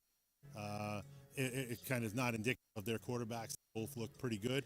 More or less like it's early in the line, takes a long time to gel, just like as best we can, and we've had some turnovers and some sacks. So looking towards the rest of the season here, Coach, I mean, I know you take a game at a time. You're one of the experienced veteran coaches in this league. You know what it takes. But looking down the season here, your numbers, talking to you before the game, are down a little bit. Sometimes, you know, maybe that could hurt you, but in this situation, maybe working with a smaller number could help you in any way. Yeah, I guess for the now, that's a great. I would always love to have as many kids in Hamilton playing football. I don't cut people unless, you know, they don't like their role in the team or have an attitude issue. So it would be nice to have 70 guys, but like I said, 45, 50 guys is enough to be competitive in this league, and we think we've got a good 50 to work off. Okay, Coach, quickly, second half coming up here. What's important for your team? Just to continue on the way they did? Yeah, that last drive concerned us a bit. They had about 4 second and 10s or longer that they converted. So we might have been, patting ourselves on the back a little bit too early. So just finishing each drive, finishing each play, and finish the game strong. So. Good luck, Coach. Appreciate the time. You. Jason Hayes doing a good job with this Hamilton squad. His team leading right now, 29-7 after 2 quarters of play. Both teams are set to come back out here on Alumni Field, and when they do come back, we'll also be set here at WeTV. The call of the second half of football here. Justin Prince and Badia Quas will have all the action for you right after this break. You are watching Windsor AKO Fratmen football on we-tv.ca. Windsor started a tradition way back of giving us great barbecue north of the border, and you can taste that tradition when you come to Tommy's Barbecue. Dive into Tommy's rotisserie-style ribs and chicken, along with the crinkle-cut fries, coleslaw, and the original hot and sweet sauces. Plus all those amazing desserts like Black Forest cake and strawberry cheesecake. Taste the tradition and so much more at Tommy's Barbecue, 999 Erie Street East. See you there, Windsor. We is the premier video streaming production company in southwestern Ontario. We are We Digital. We are busy. I mean really busy. We Digital is now recruiting hardworking, creative team players to try out for our team. Camera operators, audio specialists, web and social media geeks, hosts, media students, and some that just want to learn the ropes. Send us a resume, a demo reel with your best work, along with a cover letter that will snag an interview with our producers. Streaming is the future. Come and be part of what's next.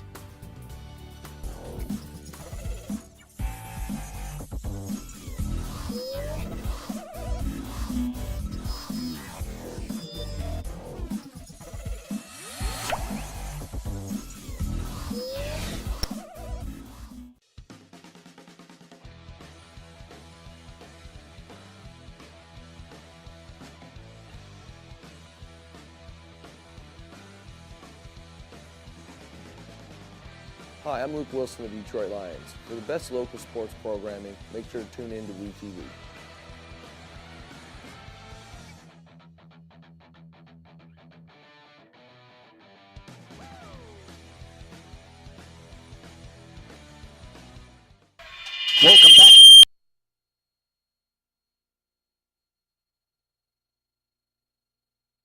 Windsor, Ontario, welcome as the Fratmen trail 29-7 to start off the third quarter. Justin Prince alongside Petit Claus.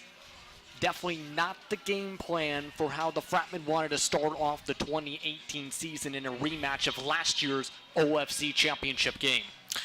That's correct.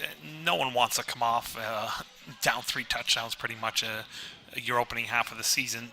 But I will say this. Although the expectations are to win a championship, one of the things I know Coach LaChance and I discussed before the game is you have to be great at the end of the season.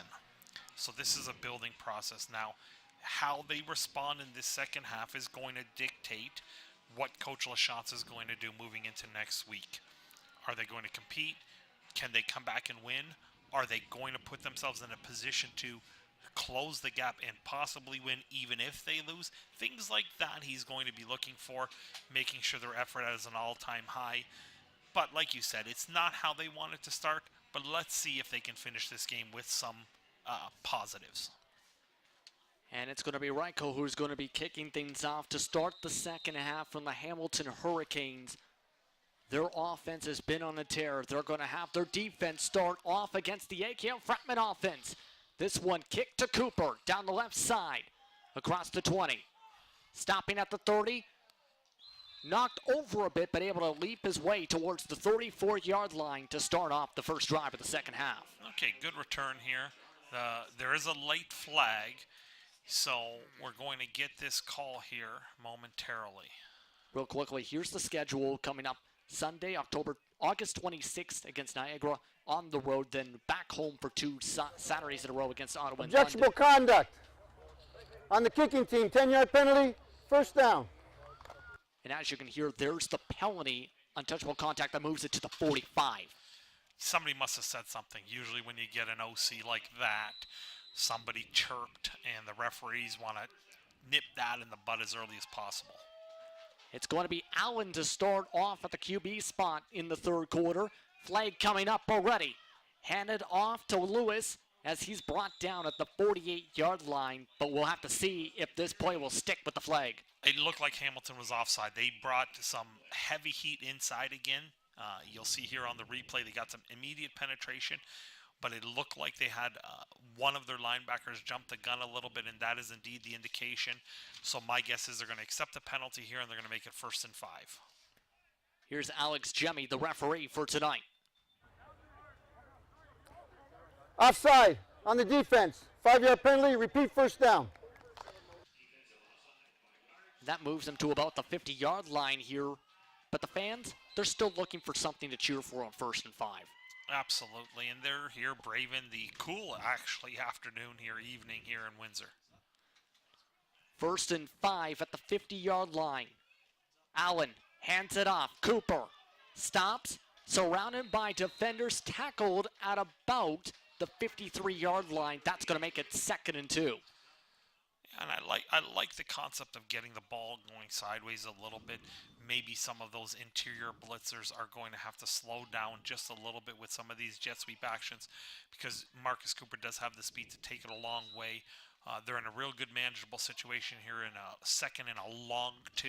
So let's see if the Fratmen can convert this first down here and get some sustained drive after that long drive to end the first half. 2nd and 2. Allen hands it off. Another flag coming up as there's the tackle right at the first down chains on the rush by Shiani.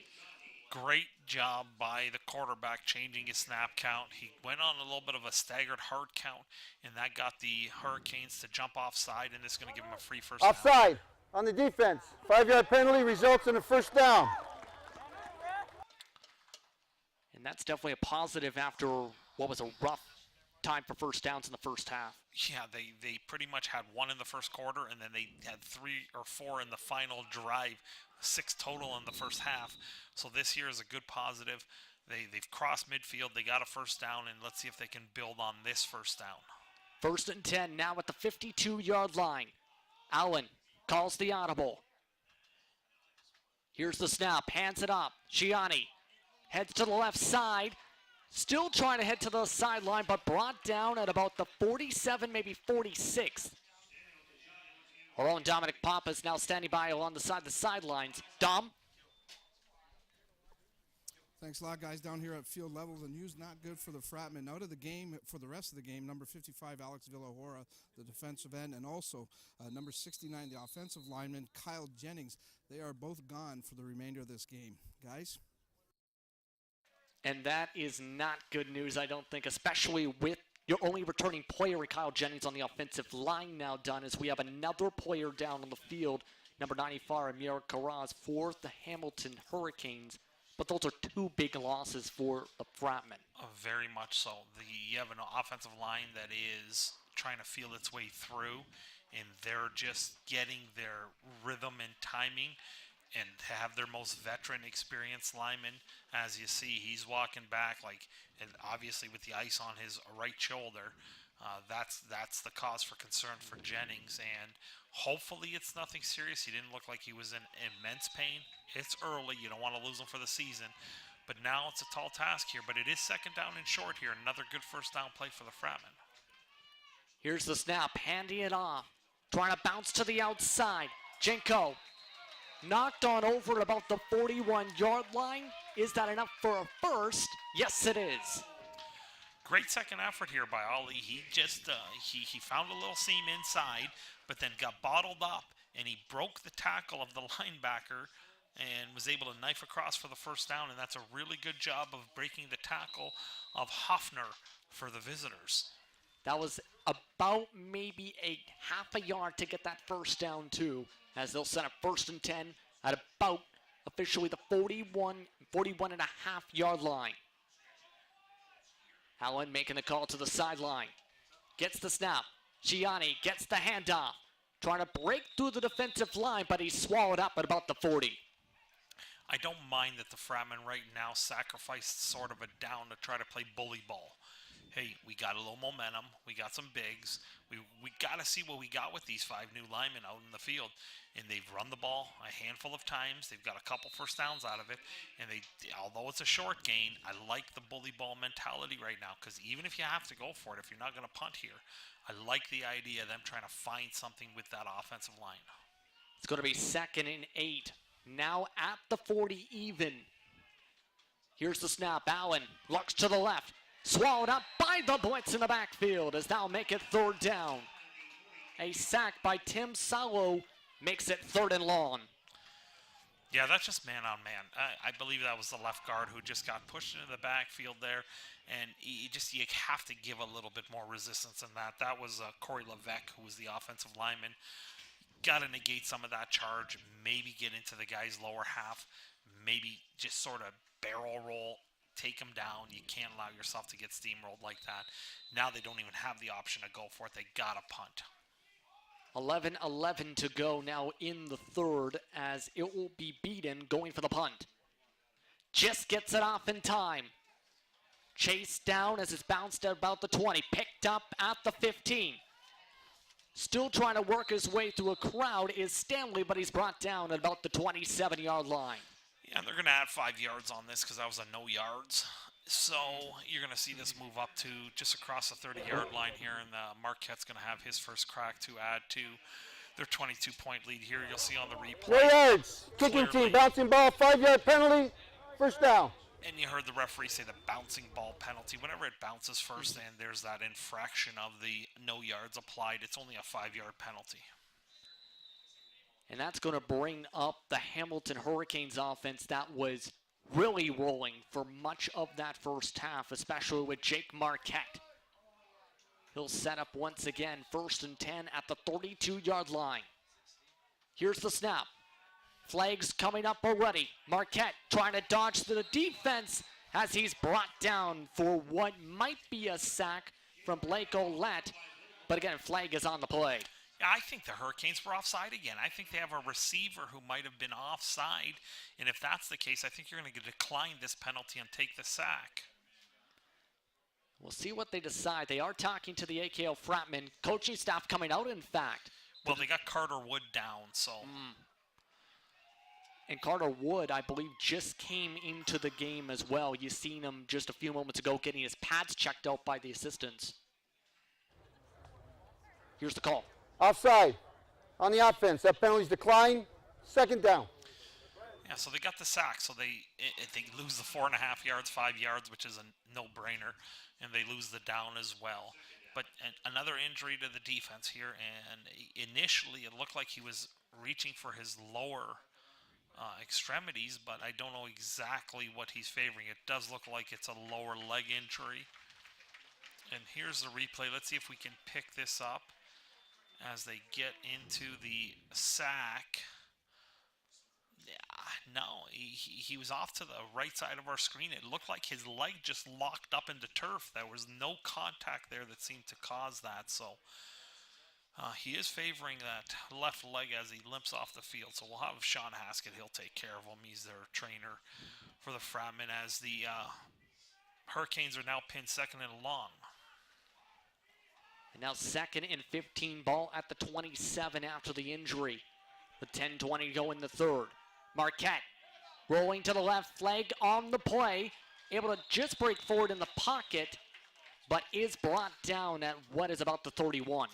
Yeah, and that was an easy call. There was a hold. So they're going to decline this. It's going to bring up a 3rd down and long. But, I mean, this time the pressure, the D lineman got there, and it looked like it was the right guard who just bear hugged. 3rd down. Yeah, so that was the call. You had a holding against the Hurricanes, which is going to bring up a 3rd down because he only picked up 4. So here you'll see the replay. And the Fratmen get in a position here. Oh, sorry, it was the left guard. The left guard just bear hugged and brought the lineman down, and then they end up making the sack or the tackle for a short gain was number 92 for the Fratmen, and that looked like it was Jordan Krug. And here's the punt now from the Hurricanes. This one bounces back from about the 51 to center field as the Fratmen offense will retake the field. So good start here for in the second half for the Fratmen. Real quick, we like to once again remind you our presenting sponsor for tonight's AKO Fratmen coverage on WE TV is Harold Remark. For all your real estate needs, contact Will LePage, Binder Real Estate today. And you can see their Wood now on your screen. Ice now on the left knee after coming out just a few plays ago. Yeah, so we'll see how that developing story, because that's now 3-4 players for the Fratmen who've been sidelined. But you do have Colton Allen back here on the field for the Fratmen offense. 1st down as Allen takes the read option. Just avoids hitting the ground. Now has to throw it. Finds Cooper, who goes up the middle. Around past the 40, jukes to the 35, to the 30, brought down at about the 26-yard line. Oh boy, a little bit of maybe Johnny Manziel-like movements there. We get Colton Allen, you'll see on the replay. He tries to keep it on the quarterback option, but the DN does a good job, but his knee never does go down. He keeps his balance. Linemen were not down the field, and Marcus Cooper, he is a talented ball carrier, so with the ball in his hands, he was able to make a man miss and penetrate into the Hurricane defense at the 25-yard line. And that impressive catch makes it now to the 26-yard line, 1st and 10. Allen hands it off to Gianni as he breaks a half tackle, but is brought down at the 22. I love that run. I just love the effort he put in there. Put his foot in the ground, pressed the hole, and he fell forward for almost a full 6 yards. And remember, Gianni, we talked about a little bit, got only a few times getting rushes last year as the 4th string back. Now the 1st string, and he's been impressive here as, hold on 1 second. Looks like officials calling the time as they're bringing in now a substitution. The Fratmen are real quick, as that's going to be Nash Pryor who's going to come in now for the Fratmen. Yeah, and Marcus Cooper looked like I don't know if he was gassed or something. He took a late knee. Fortunately, they were in charge of the timeout, and they were able to get this substitution in. Still 2 timeouts apiece as this is going to be handed up. Gianni swallowed up, and that's going to be no gain as it'll be now 3rd and middle. Yeah, that was actually a loss of probably a yard there. And this time the Hurricanes guessed right. They got into the backfield. They blitzed that weak side B gap, and he met the running back right in the hole. did not have a chance there, and that was again number 50 for the Hurricanes, Hoffner, who made that initial point of contact, and the Fratmen are going to send Beaton on here to try what amounts to be about a 29-yard field goal. Once again, last year the Fratmen went 3 for 8 for field goals on the campaign, 40% in total, as Beaton will set up down the right hash mark. Wind starting to gust a bit towards the right side. He has missed a field goal today to the left. And now Allen's coming out. It looks like they're calling the timeout. Yeah, because they don't have their holder on the field. You can't kick a field goal without your holder, and the holder for this week is Spencer Trinier, and Spencer Trinier was off to the sideline, and I don't know if he even heard field goal. Now you obviously see him coming out late, and this early in the half, you don't want to use a timeout, but they have no choice. They had to bring the holder out on the field. And it's a critical position. It's not something you can just throw, anyone go out on the field. You can put an end man on the line of scrimmage to block, because most of the people have done that at some point in time. But holding, there's a rhythm between the center, the holder, and the kicker. And there has to be that harmony, because that's where the consistency comes from when you make kicks. And they're bringing Jalen Butcher back and forth from the sideline. Now he'll set up along the line of scrimmage. This will be kicked from about the 22. Make that 29. And the kick is up, and it's good. So the Fratmen are 1 for 2 on field goals to start 2018. Yeah, that's a good effort there. So he's got that kick up, and again, they got a few first downs. They've stopped the Hurricanes, a little bit of the Hurricanes' momentum that was established from the first half, cut into the lead. You're still 3 scores away, but your goal right now is, can you get one more score in this quarter? If the Fratmen can, you're great, as the Hurricanes opt to scrimmage from the 35-yard line. Quick reminder, our next webcast for WeTV for the OFC for the Windsor AKO Fratmen is Saturday, September 1st, 2018 at 7 p.m. Eastern Time. That'll take place from the University of Windsor Alumni Field here in Windsor, Ontario, against the Ottawa Sooners. Once again, 7 p.m. Eastern Time on WeTV. But with that, it's now 1st and 10 at the 35 after the field goal. Marquette going for the pass. Already breaking through, but able to get the throw off. Trying to break towards the corner, towards the sideline, as that's going to be maybe a loss of a couple yards from Wagenar, who tried to break the corner. That was a good job by the defense, stretching that out. Your edge was set by Anthony Gribb. You'll see here on the set, he sinks inside, realizes his quarterback still has it, forces the throw, but then you see the full sprint here. Spencer Trinier forces that spill to the sideline before the troops can rally. Everything was already behind the line of scrimmage and stayed behind the line of scrimmage. Good job by the Fratmen defense, resulting in a 1-yard loss. Pardon me on that. That was Jordan, wearing number 88. Wagenar wearing 86. 4 receivers in the motion. Here's the snap on 2nd and 12. Rolling to the left, throwing. Flag is thrown on the play, but able to get a catch at about the 52-yard line. But will it stick, though? We got a holding call here, Jordan. So this, Justin, this is going to come back right now. And fortunately for the Fratmen, because there was such a huge break, it looked like the ball was batted by a Fratmen defender. You'll see here on the replay that the ball was tipped. And the tip fell right into the hands of the receiver of the Hurricanes. So you're going to see the ball thrown in on coverage. the offense, 10-yard penalty. Repeat, 2nd down. Yeah, Pren Dunaha just almost had that interception, only to see a completion behind him, but because of the holding call, and now another flag. An objectionable conduct probably. The Hurricanes are probably chirping. Here's the call. Objectionable conduct on the offense. 10-yard penalty. 5. To me, directed at me, number 5. And it looks like that's on Jaden Highland. Yeah, see, that's a running back. That's a veteran running back who said something to the referee, probably along the lines of, that's a BS call, if you will, and he should know better than that. He's one of their better players, and he showed that in the first half, but now he's really compromised his team. As you can see, the field is now extremely long for them, as they have to pick up almost 30 or over 30 yards to get this first down.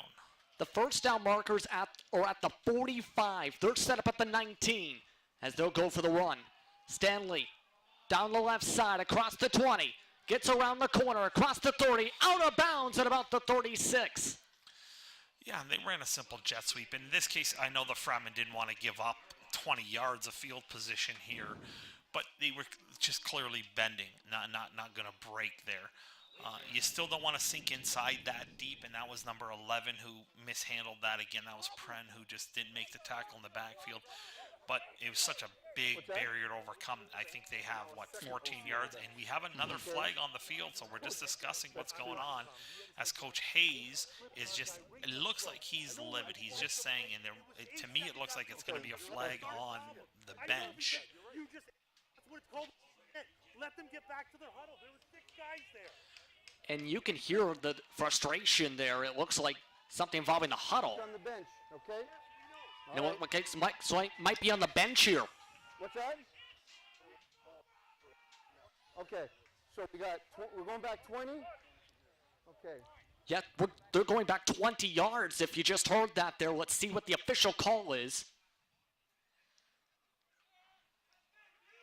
Once we get this call, I think I can explain a little bit of what just happened.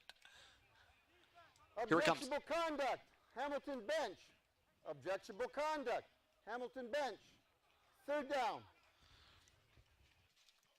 Yeah, how about you explain this here, because that just added a wrench to 3rd down. Yeah, somebody from the bench had said something, and I saw a flag come out right away, and I'm not sure if it was a coach or if it was a player. Either way, they were trying to do some substitutions, and Coach Hayes, you could hear him say, just let them get to the huddle, because they wanted to bring somebody into the huddle, and then he obviously got a little heated, got a second flag. They move him back 20 because they're all post play, means 3rd down and 1,000,000 yards, and they're punting from their own 10-yard line, or from their own goal line, excuse me. 6:20 to go in the 3rd quarter, and they're just going to take the Rouge, I think, instead. Maybe the safety, pardon me. Yeah, they concede the safety, trying to flip the field position. To this point, there's been no consistent evidence that the Fratmen can actually march the length and score the touchdown. Remember, their first touchdown, their only touchdown came off of a turnover at the 2-yard line. So they're going to say, hey, you got to earn everything a big score. We'll give you 2 points. 17, it's still a 3-score game. So they're okay giving up those 2. But as it stands now, the Fratmen are up 5 in this quarter. If they can find any points, they're going to put a little bit of pressure on Hamilton to execute coming down the stretch. Now, after a safety, the Fratmen have the option of scrimmaging from the 35 or forcing the team to kick. Now, the kick comes from the 35, unlike after a touchdown where it comes from the 45, but you're going to see them here probably have some pretty good field position if they actually give the return men a chance to handle this ball. They're going to set up the tee now. Once again, Johnny Reichel will be the one with the kickoff at the 35. 3 returners set up in the field for the Fratmen. Cooper on the left. Trenier up the middle on the left side. Appears to be Lewis. This one picked up by Trenier. Trenier walks into a crowd as he's brought down at the 37, maybe 38. All right, they gained 3 yards there, opting to have the Hurricanes kick. Again, I'm not a big fan of kicking right down the middle between the hash marks, but it hasn't really been too penalizing to the visitors. But Spencer did take a big pop there as that was the linebacker, Decker again, who delivered another ball there. But expect to see the pressure again. Expect to see number 50 and number 44 for the visitors in the backfield. And you got the middle linebacker and you got the weak side linebacker. And let's see how they're going to adjust here and if they're going to spot those guys and get some man blocking in there. Allen fakes the handoff on 1st and 10 at the 39. Throws on the motion in a crowd, picked off down the sideline. The Hurricanes pick off Allen for a 2nd time tonight. Very ill-advised throw. It was triple coverage. That was just not a good throw. He should be able to see it. Nice little action. Coach LaChance gets a little boot action to buy him some time. And there was no good reason to throw that ball. 3 receivers there, or 3 defenders there. That's a bad decision. He did have an under route, and I couldn't tell exactly who the receiver was, but I believe it was Omar Hayes-Williams who was dragging across. If he would have just been a little bit more patient with his eyes, he probably would have seen Omar cutting across, which would have been an easy 6-7 yard completion, but it does turn into a turnover. That was Braden Hill, who appears to have gotten the interception, the second of the night for the Hurricanes. That brings Marquette back onto the field. 1st and 10, hands it off, and running into a crowd once again for a gain of a few yards after from the 47th they get to the 50 for 2nd down. Yeah, that was Javonte Stanley, it looked like, number 34, getting that inside run. Good stand by the defense, going to bring up a 2nd and long. The force unit is shored up a little bit on some of those inside runs early in this second half here. So it does look like some adjustments are working out for the Fratmen defense. And now the pressure is going to be put squarely on Jake Marquette, the all-star quarterback, to see if he can extend this drive, get a 1st down, and get into the Fratmen territory. 2nd and 7, flags are thrown immediately. As you can see, trying to move his way forward is Highland. Would be enough for a 1st down, but another flag thrown. Well, that flag is going to stand in favor of the Hurricanes. The Fratmen, and this is Jake Marquette, his experience. He drew a hard count, and he got the Fratmen a jump. So I'm pretty sure this is going against the Fratmen, and they're going to decline this penalty and accept the yardage gain for a 1st down in Fratmen territory at about the 48. Here's the call. Offside on the defense. That penalty is declined. Result of the play is a 1st down. And that moves them now to about the 48. And again, this 49, this offense continues to chug along for Hamilton with 4:30, about that range to go in this 3rd. 2 receivers sent up on the right side. Marquette takes the snap, hands it off. Trying to move forward is Stanley. Enough for a 1st down. Cuts towards the right side. Fumbles the ball. Dives back on the ball. Scramble for the ball at about the 26. Still a dog pile for that ball. Fratmen think they have it. Still waiting for the official ruling. And a flag is put on as someone is pushed into the pile. And it looks like the Fratmen might have gone on the ball, but someone got pushed on top of the pile. That is Blake Olette who had the ball. So now we're going to see the ball was clearly on the ground and a clear fumble here. Once the recovery is established, it looks like the Fratmen, a couple of the Fratmen are confident this is going to be in their favor. And it looked like a Hurricane pulled or threw a Fratmen off the pile. If that's the case, it's going to be a turnover plus an additional 10 yards. If they call the OC, if it's an unnecessary roughness, it's going to be 15 yards. So here's the call. We have a fumble on the play recovered by White. Unnecessary roughness against Black. 15-yard penalty, 1st down. So a double whammy there, Justin. Unnecessary roughness because he threw somebody off the pile. And you'll see here Stanley, he's got the ball and he's switching this ball in his hands and he goes out to the other side. Actually, he got hit on his left hand. Ball clearly came out, and like you said, there's a pile underneath there, and that looked like a pretty clear recovery by Blake Olette. Good call there with your eyes deciphering that it was him with the recovery, and now moving the ball to about the 39-yard line for a 1st down after the flag. And then you see right there, right towards the back of the pile, somebody got a swat back as they were being picked up out of the pile. Huge break for the Fratmen after they give the ball up.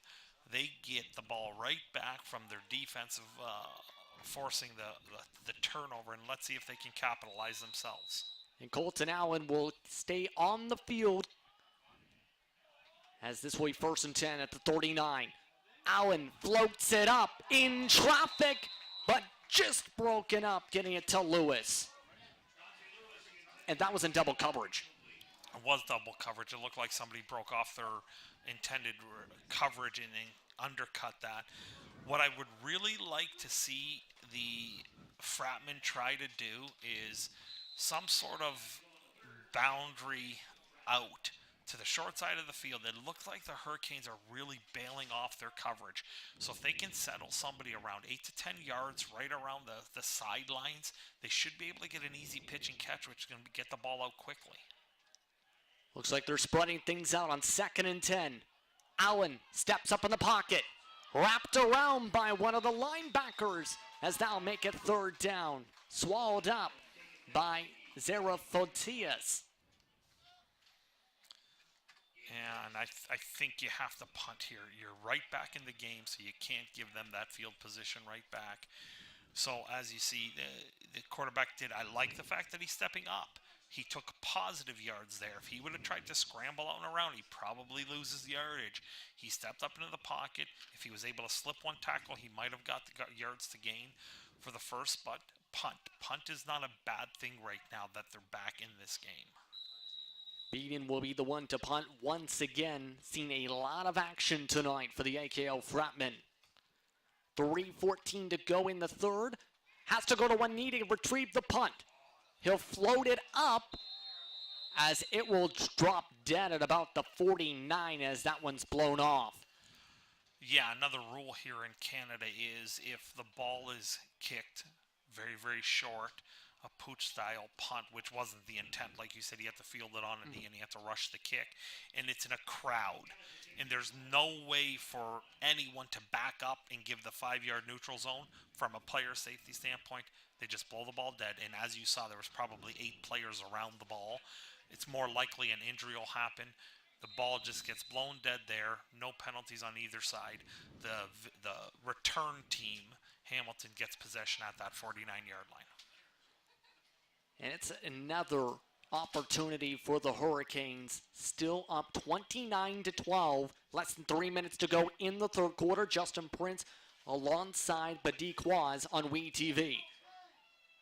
Marquette on 1st and 10 throws it up into traffic as that's incomplete. That was pressure by Justin Cond. It looked like number 45, and he forced an errant throw, and the ball fluttered. You'll see here on the replay that the ball was actually batted, and fortunately for the Hurricanes, they did not get that ball picked off here. Good pressure, gets tipped. It's now fluttering up there like just a lame duck, and only people around that ball were the Fratmen, and unfortunately for the Fratmen, they could not come up with that ball. Dante Florachero was the closest to the ball as it hit the dirt. 2nd and 10 at the 49. 3 receivers in the motion. 2nd and 10 once again. Marquette, quick throw, but dropped. It'll be 3rd down. Yep, dropped. That's the key word there, dropped. That's a drop. That's going to go down as an incompletion against the quarterback. That is, though, a drop. His receiver needs to help him out and make that catch. And you'll see on the replay, it's just maybe a lack of concentration trying to turn up the field before. You can see his eyes, his head turns quickly to the inside to see where the defender is. You lose your eyes, your vision. That's your tool. Now, the Fratmen are struggling right now. They're just punt return. They've said punt return 4 times, and I still don't think they have 11 men on the field. Or 12 men, sorry. And we'll see what happens here as, again, Larcia will be the one to punt. Cooper setting up to return as here's the punt from the 40. This one going to be bouncing towards Trenier. Trenier still trying to track it. Bounces off him. Now he picks it up. A flag is up on the play as he goes down at about the 19. I'm positive if when the coaches go back and check the film, the Fratmen only had 11 players on the field there, which is a mistake. You got to get your extra man there. And then catch the ball in the air. You would have had the ball probably around the 28-yard line. Instead, it bounces around. You end up falling on it at around the 17. The kicking team, bouncing ball, 5-yard penalty, first down. They get the benefit of the no yards on the bouncing ball penalty, but it's only going to move it to the 22-yard line. If you catch that ball in the air and even fall forward for 5, you're across the 35-yard line. You have much better field position. At this point, every yard counts. And to get back to you on that 11 men potentially on the field, I think Cooper also was noticing it before the punt went off. He was starting to wave his hands toward the sideline. But now either way, Allen's going to set up for 1st and 10 at the 23. Minute 32 to go in the 3rd quarter. Allen, halfback toss. Ciani trying to get around and brought down at about the 25. Yeah, a lot of running there for only a 2-yard gain. I like the concept. They've been bringing some B-gap blitzes here so you can maybe get the ball to the outside, but they just did not get any kind of second-level blocking because that's his counterpart, number 50, Hoffner, who's had a bunch of tackles. They took care of Deckers, who came screaming up the gap, but couldn't take care of Hoffner. 2nd and 8. Allen will throw this down the left side. This one caught inbounds. Off and away they go. Brought down at a 46. A great catch and run from Mitchell Ryan. And that's an excellent job by Colton Allen, recognizing that he had to get that ball out quickly. He's under extreme heat, and he got that ball out in time, and he gave his big receiver a chance on the defense to catch it. That penalty's declined. Result of the play, first down. There was a flag on there too for offsides, but it's declined. Go ahead. And as you heard, they did indeed decline the penalty because they get the benefit of that big long gainer here. And with just under a minute, now they're in the positive half of the field, not far from the scoring zone. So let's see if the Fratmen can even close this gap as we bridge into the fourth quarter.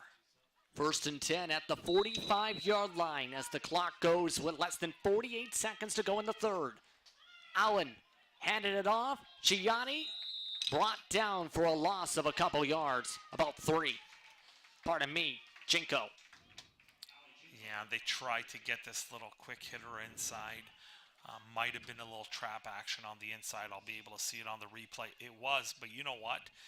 It looked like the two guards pulled into each other. 51 and 64 pulled into each other. One went, and the other one wasn't supposed to go. So you're not going to be able to run a successful trap when you got two linemen pulling in the face-to-face direction. That is a big no-no. It brings up a 2nd and long. Cameron Winans and Quinn Williams are the players referred to, 51 and 61. As now, here's the snap. Allen throwing up towards the middle. Cooper couldn't grab it. It'll be 3rd down as the clock hits 0 for the 3rd. Oh, and look, you could just see the reaction as Allen is walking on the sideline. He looked left, and he knew he had somebody in the seam, but he just overshot him. Couldn't make the one-handed catch, but with that, we'll be back in just a few moments. 1 quarter play to go. Hurricanes lead 29-12 on WeTV. Hi, I'm Josie, and I'm your co-host of the We Digital production, We Now. Anyone interested in promoting a business, an event, a book signing, or maybe even just making aware of the movers and shakers of Windsor, Essex County, We Now can do that for you. We'll get your word out. So make sure you email me at josie@we-tv.ca to book an in-studio session that will air live on Facebook. And don't forget to check out our social media. We've got Facebook, Twitter, Instagram, Snapchat, and YouTube. Welcome back, everyone, to Windsor, Ontario for the 4th quarter of Week 1 of OFC action. It's 3rd down as the Fratmen punted away, beaten to the 15. This one picked up and returned. Hill trying to break his way around, but brought down to about the 28-yard line. But the Fratmen still down big as their defense will take the field. And some momentum was gained in that 3rd quarter. The Hurricanes offense was sort of put in neutral, and the Fratmen defense was able to make some big plays. The Hurricanes hurt themselves with a number of penalties, and the Fratmen were able to get a field goal off a good drive, and were able to get that safety because their defense did a good job of holding the Hurricanes, helped by some penalties. So now let's see if the defense can come up big once again for the home squad. Hurricanes offense back on the field with Marquette taking 1st and 10. Going for the pass. Open up the middle for a 1st down. Able to get himself to the 46. Able to make the good catch there appears to be Angus Button. That's the region of the field that I really think that needs to be exposed by both teams a little bit more. Those deep dragging routes across the field. Now, I know you need protection. You need time. But it's hard for receivers or defenders to stay with them, especially linebackers, as these guys are screaming laterally across the field. That's something that the Hurricanes at least took advantage of there. 1st and 10 now at the 46. Marquette bobbles the snap a bit, moves to the right, throws on the move, finds his man open, and tackled at the 42-yard line again by Angus Budden. I'm going to have to see this replay again, but I think Dalmas Lynch comes off of his coverage. He bobbled the ball, but then for some reason, I think Dalmas Lynch comes up. I don't understand why. He was the deepest man at the widest point. Again, I'd have to see a better angle. I don't want to sound like I'm picking on the young man, but I think that was his coverage. He should have been in that deep quarter. About 2 minutes into the fourth quarter now as the Hurricanes continue to trot down the field. Marquette hands it off. And Highland able to get a couple yards to about the 39. Yeah, that was that delay that the Hurricanes successfully ran about 3 or 4 times in the first half. So the Fratmen have seen it. And now that they've seen it, they've sniffed it out. And now the question is, as you can see the sideline now with Daniel Mayu, who was supposed to have kind of a rotation of sorts for tonight. We haven't seen him much from the AKL Fratmen offense. Question is, when we see him? 2nd and 8 at the 39. Rolling to the left. Marquette stops on a dime, throws, and looks like it's broken up, ruled incomplete. Would have been caught around the 29. Yeah, and that was a good play. First of all, the Fratmen were able to contain Jake Marquette here. And again, that's Garib who does a nice job of forcing it back to the inside. Now, to see the contact on the play, the nice thing is, and the one thing that they're trying to emphasize is not leading with the crown of the helmet. And Dante Fornaserio did not lower his eyes and lead with the crown. So now, Riverboat Gamble here. I'm a little surprised that the Hurricanes, well, we got a timeout from the Fratmen, but it looked like the Hurricanes kept Jake Marquette out, and they were going to go for it.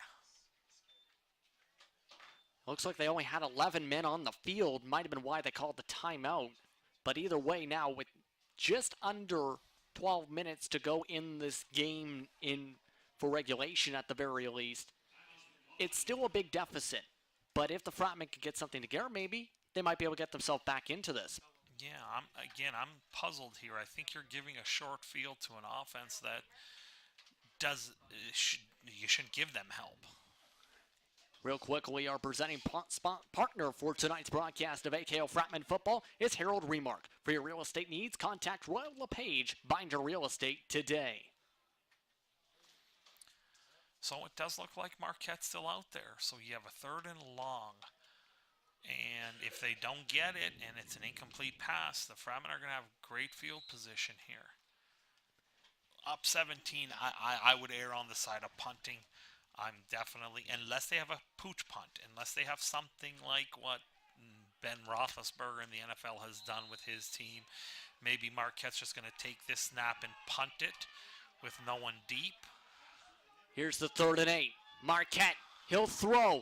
Throwing deep, wide open with one-man coverage. It's a touchdown.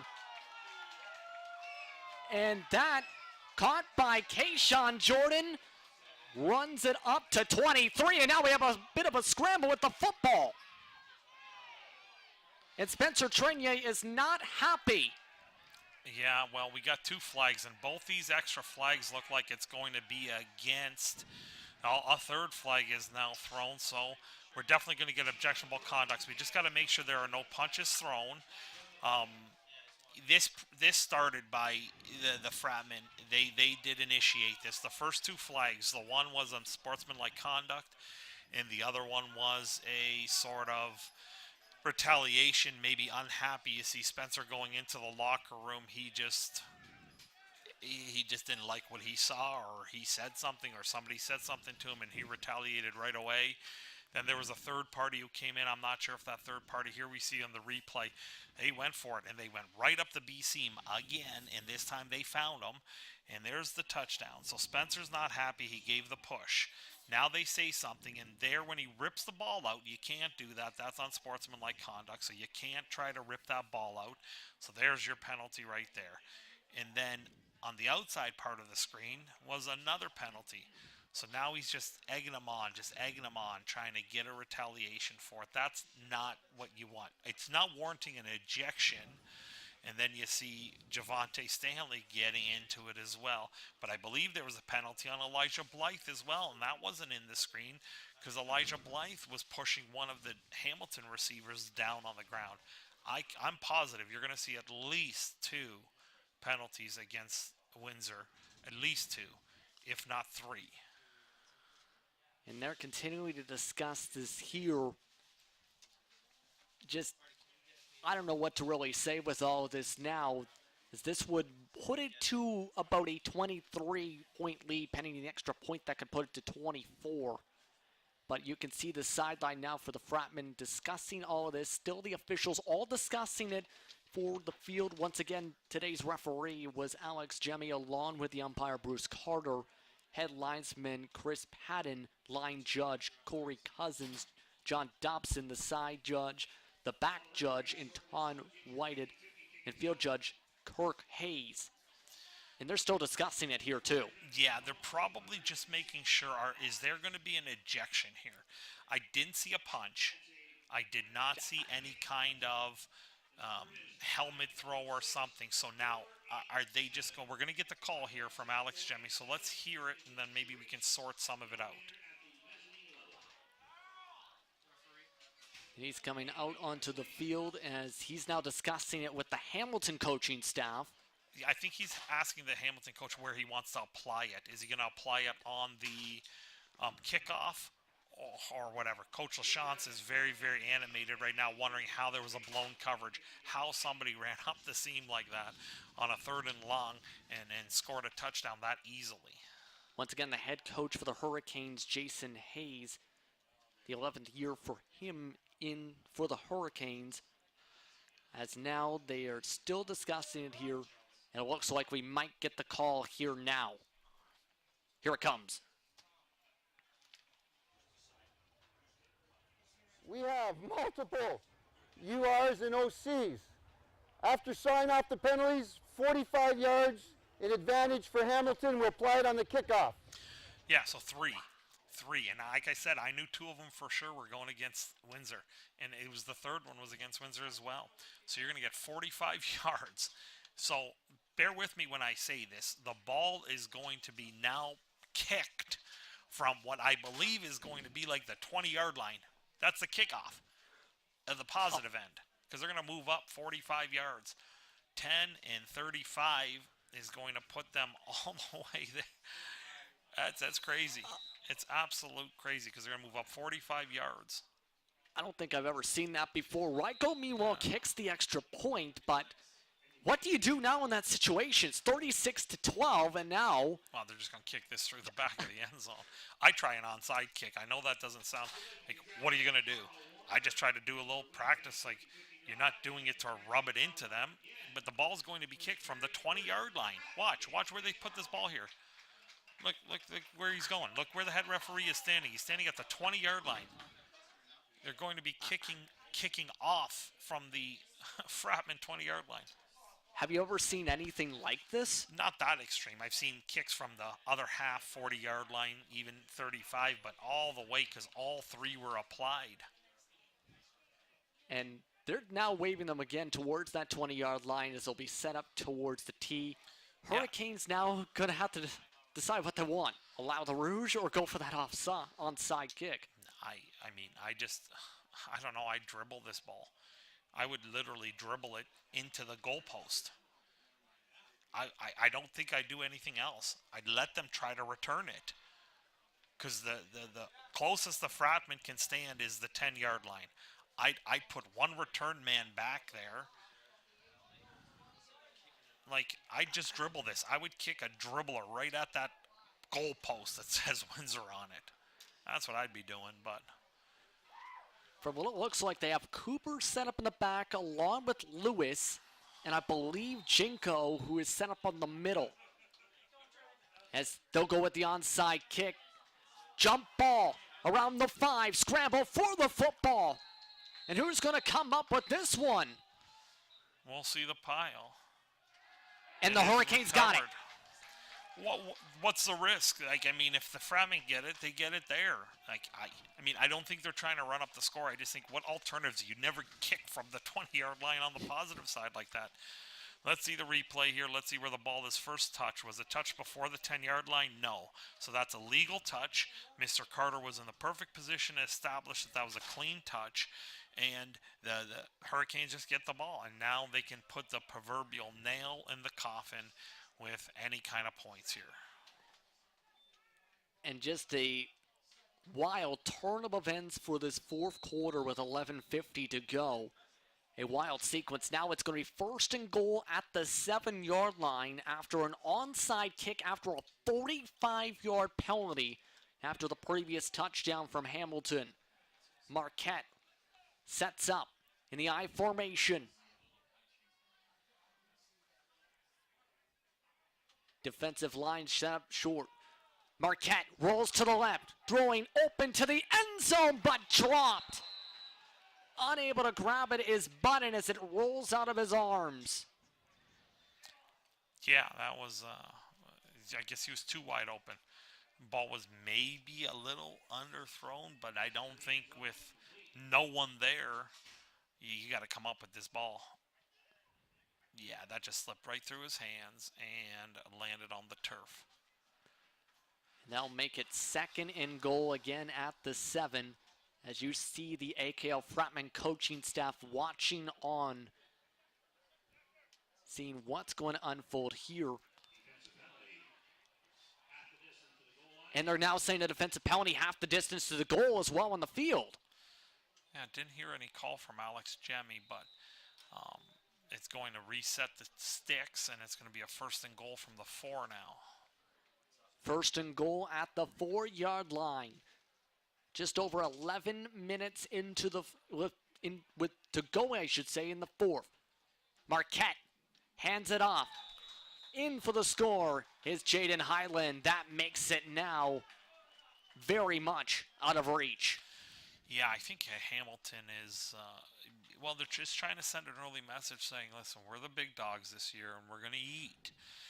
You guys have had a good run, but we want to take this back, and we want to represent the OFC at the national level. And right now they're proving their worth. They were the favorite coming in, and I'll never discount or I'll never count the Fratmen out. They're a well-coached squad, and as a general rule, they always play tough.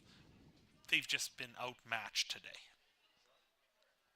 And chance to make it 43-12. The extra point is good. You can see the discussions now on the sideline as they're going to bring in now Daniel Mayu in for his first drive since the second quarter.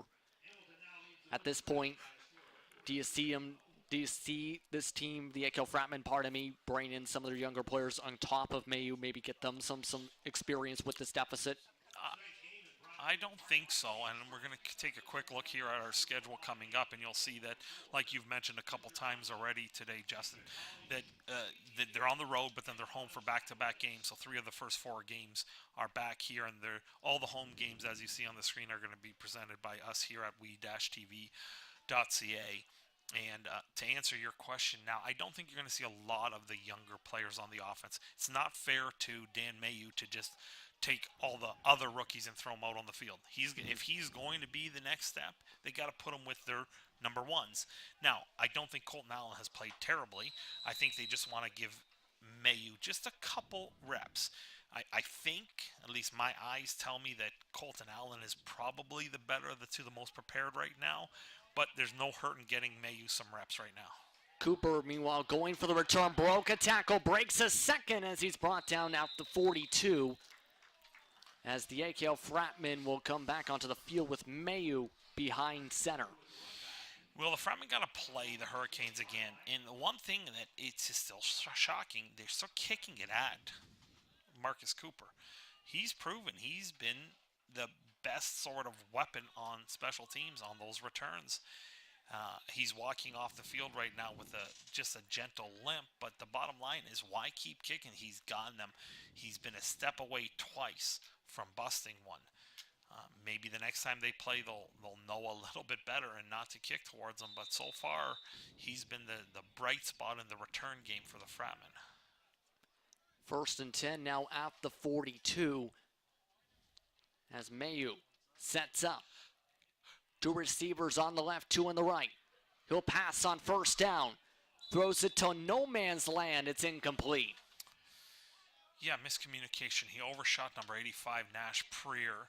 So I'm not sure if he was thinking Nash was going to set up a little wider or if he just overshot him. Either way, miscommunication. Two rookies. They'll maybe hammer this out.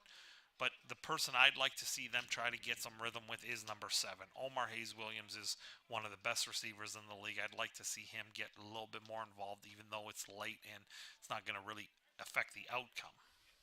He's set up on the far right. Second down, screen play for Pryor. Pryor able to get to about the 44, but it's going to be third down on a gain of 2. Yeah, so they just do a little, I believe Nash was playing the W, so they do a little W screen there just to see if they can get some fresh hands and legs out on the field. Simple completion for the quarterback, 2-3 yard gain, third down punting situation here. Justin Brinsel onside Pediquas, the football genius of Windsor Essex County. No. As now Beaton goes for the punt. He'll kick it along the right sideline, bounces off the 40, picked up at the 32, and brought out at the 34 by Hill. And no genius here, pal. Just somebody who loves the game and loves to talk. Those two things go together, I guess, pretty well. Hopefully it sounds pretty clear. But one way or another, we're having some fun. You're doing a great job today, and hopefully those watching are following along with us, are enjoying the broadcast.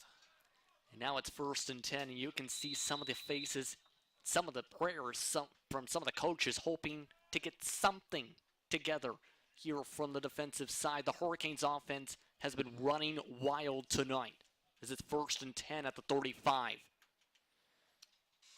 Just find positives now. Make a play. Right now, don't worry about outcome. Every play is a new game. So you got to play every play like a new game. And trying to get the run is Highland as he swallowed up for a gain of 6. That's going to make it 2nd and 4 with about 9 minutes to go. Yeah. I'll tell you one thing, though, on that defense, there's been a couple players in the secondary. I know they're going to have some talent there. I really do believe that's going to be their strength in the end. But Josh Allen made a nice tackle there. But number 5, Anthony Garib, has impressed me. He has played rock solid for the most part all game long. He just has been in the right spot for the most part. He's playing very, very disciplined football, so I've been impressed with his play so far in this game. 3-4 defense on 2nd and 4. Trying to hand off, breaking through, and now brought down for the first down. Another good run from Javante Stanley to get to about the 50. Well, I guess a push is a tackle. And that was exactly what happened here. Javante Stanley lost his own balance, and he sort of slipped, and he just got that extra little push to put him down on the ground as he crossed the 50-yard line to the 51. First and 10 again with 8 minutes to go as the clock continues to tick down here in Windsor. It's been a beautiful night here at Alumni Field at the University of Windsor campus as Marquette will set up once again. 3 receivers to the right. Marquette hands it off to Highland this time. Highland jukes, and it's tackled for a gain of about 1 to the 52. Yeah, nice job there. That was number 92, Jordan Krug, who looked like he set that hard edge there. And that's, again, a little discrete events. Right now you have probably, let's call it 20 plays left in this game. Doesn't matter offense, defense, or special teams. You got to see if you can win more than you lose. That's what I'm going to be looking for as a coach when I'm breaking down this film in the last 7 minutes of this game. I want to see how many wins I have in these 20 plays. Outcome, Hamilton's winning this game, but can you win more plays right now? 2nd and 8. Marquette, feeling pressure, breaks through the blitz, breaks off a defender, trying to get himself forward, still shifting around, trying to dive for the pylon. And did he get the first down? They rule him down maybe half a yard short at about the 49.5. And they might bring out the chain game here too. Look at this. Yeah, they do a little bit of work here. Now they've reset them. They've given them the first down. But first of all, if I'm Marquette, if I'm Coach Hayes, I'm telling them slide. You're the best quarterback in this league based on stats coming into last year. He's the all-star. You're winning this game. Do not take an unnecessary hit. And now it's 1st and 10 at the 49 after giving them the first down, as they'll have just 2 wide receivers on the left side. Marquette runs into Highland, and they're going to bring them on down quickly for the sack. A miscommunication with what was Betancourt, what looked to be a failed handoff. Yeah, you'll see here on the replay, it was just a convergence. You had 3 or 4 or 5 players in the backfield there, led by Justin Cond, and it's at least good to see number 33 for the Fratmen back on the field. Carter Wood, he left earlier with looked like a knee injury, but he's back on the field. So a couple positives there, a couple wins there. So just keep those in the positive column right now. Again, you only got a handful of plays left. Play them tough. Get those wins here. So on film, you have something to build from, to grow from, to learn from. Marcus Cooper's also doing some sprints alongside the sideline, as now 2nd and 13. Looks to be a bit of a wildcat moving on forward. White scrambling for the first down, and he's got it. So first time we've seen Jardon White today. It looks to be a wildcat scheme that gets them the first. Yeah, you'll see here just a little change, a little variety.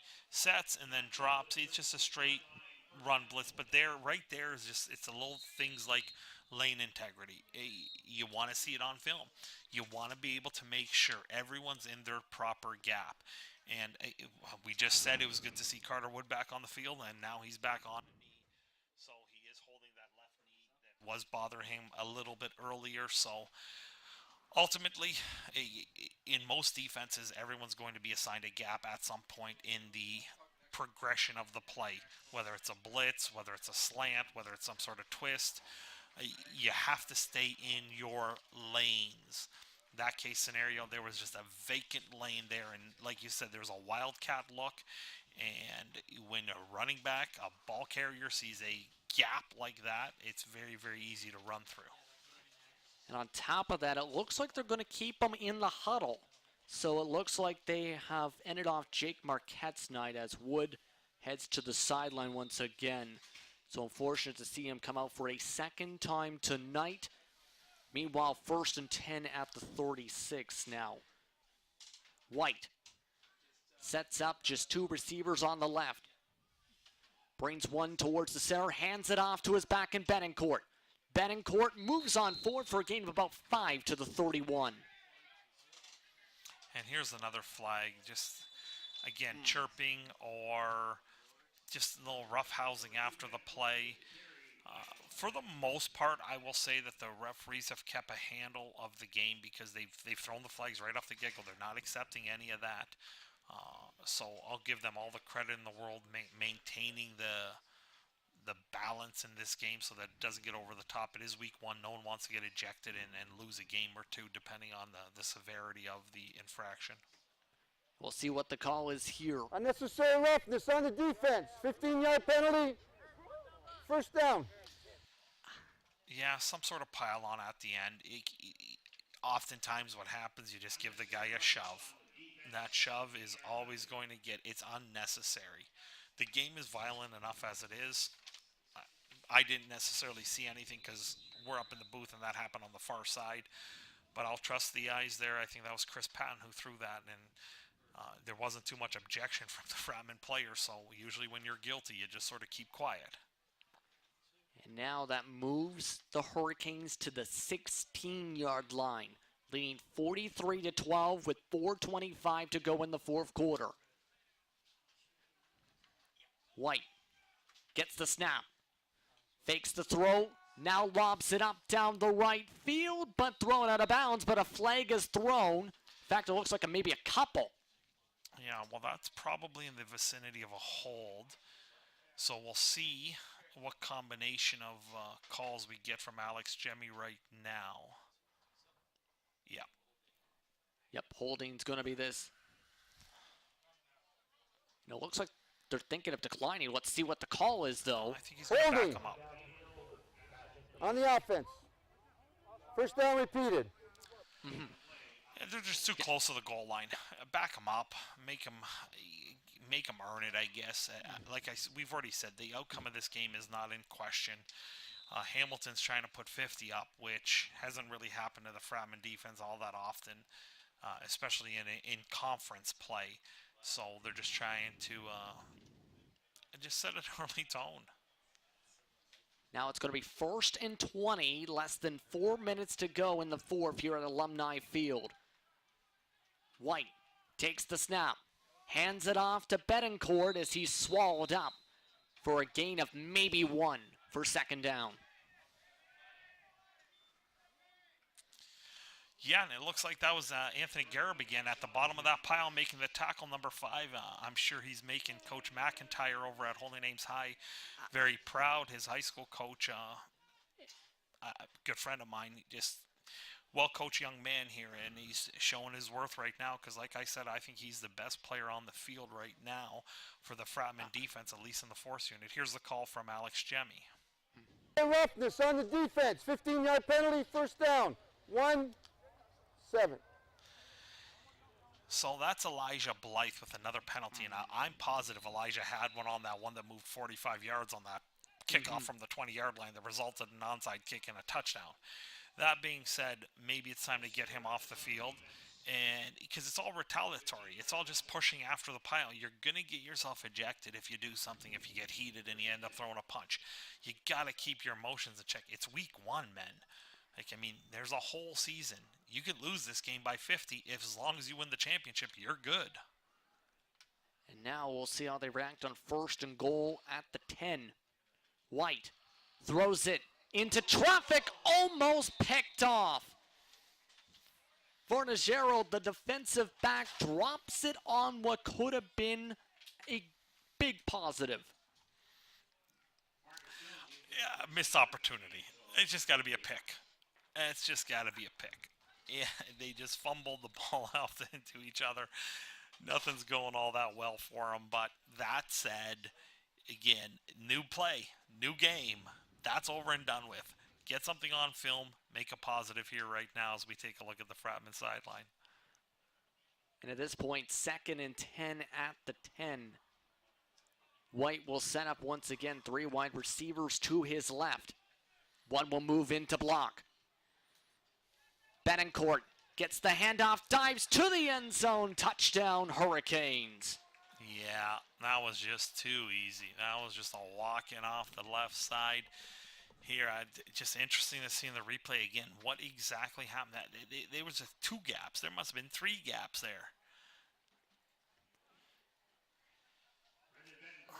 See the bobble. That's just too weak of setting the edge. Justin Kahn cannot get himself that high, and then your middle linebacker has to scrape a little bit better and fill that gap. So you get a big giant gap. Blake Oled can't work his way up into it because you got defensive end who's playing 2 box out. You got to squeeze that down and maintain your leverage. He almost took himself out, as this is going to potentially put this over the top here.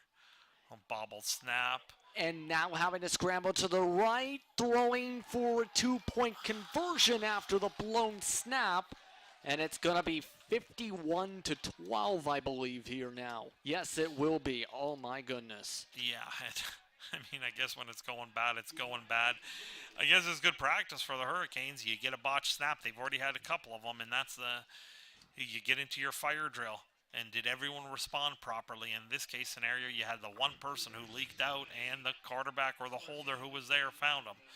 With 2:36 right now, both coaches, both sidelines, I'm confident are going to be telling their players, keep your cool, stay engaged in the game, make sure you protect yourself, don't take stupid penalties, make a play, show yourself, find something. Of course, if you're hungry right now while watching this broadcast, if you want to do so, and we recommend you do so, go to Tommy's Barbecue. Tommy's Barbecue is located at 99 Erie Street East in Windsor, Ontario. be sure to contact 519-254-1111 or go to Tommy's Barbecue's brand new website, tommysbarbecue.godaddysite.com. And now You're selling me ribs right now. Forget this kickoff here. You're selling me a rack of ribs right now. I might go get a rack at 11:30 at night. I don't know if my doctor would appreciate that, but I might go get a rack. And meanwhile, the play is having to tackle. Players trying to get the return, was tackled about the 30-yard line. But with 2:24 to go here, what do you take away if you are Coach LeChant and the AKO Fratmen squad?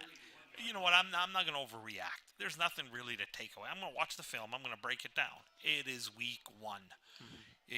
This is not going to set the tone for your season. I don't think so. When you're a good football team, it's a loss. You're 0-1. They lost last season's opener, and then they ran the table. Forget what happens beyond. Correct. Make your film adjustments. Watch it. Find the right players. Does this person belong on the field? Does that person belong on the field? Get yourself in a situation where you're putting your best players in the best chance to succeed. And when you do that, you give yourself a chance to win a lot of games, as you see Marcus Cooper here getting, again, your best players, the ball in their hands, and you give them an opportunity to make some plays. So that's what you're going to take, Justin. You're not going to look, and even if you're Coach Hayes, you can get over the top excited. We'll see here on the replay.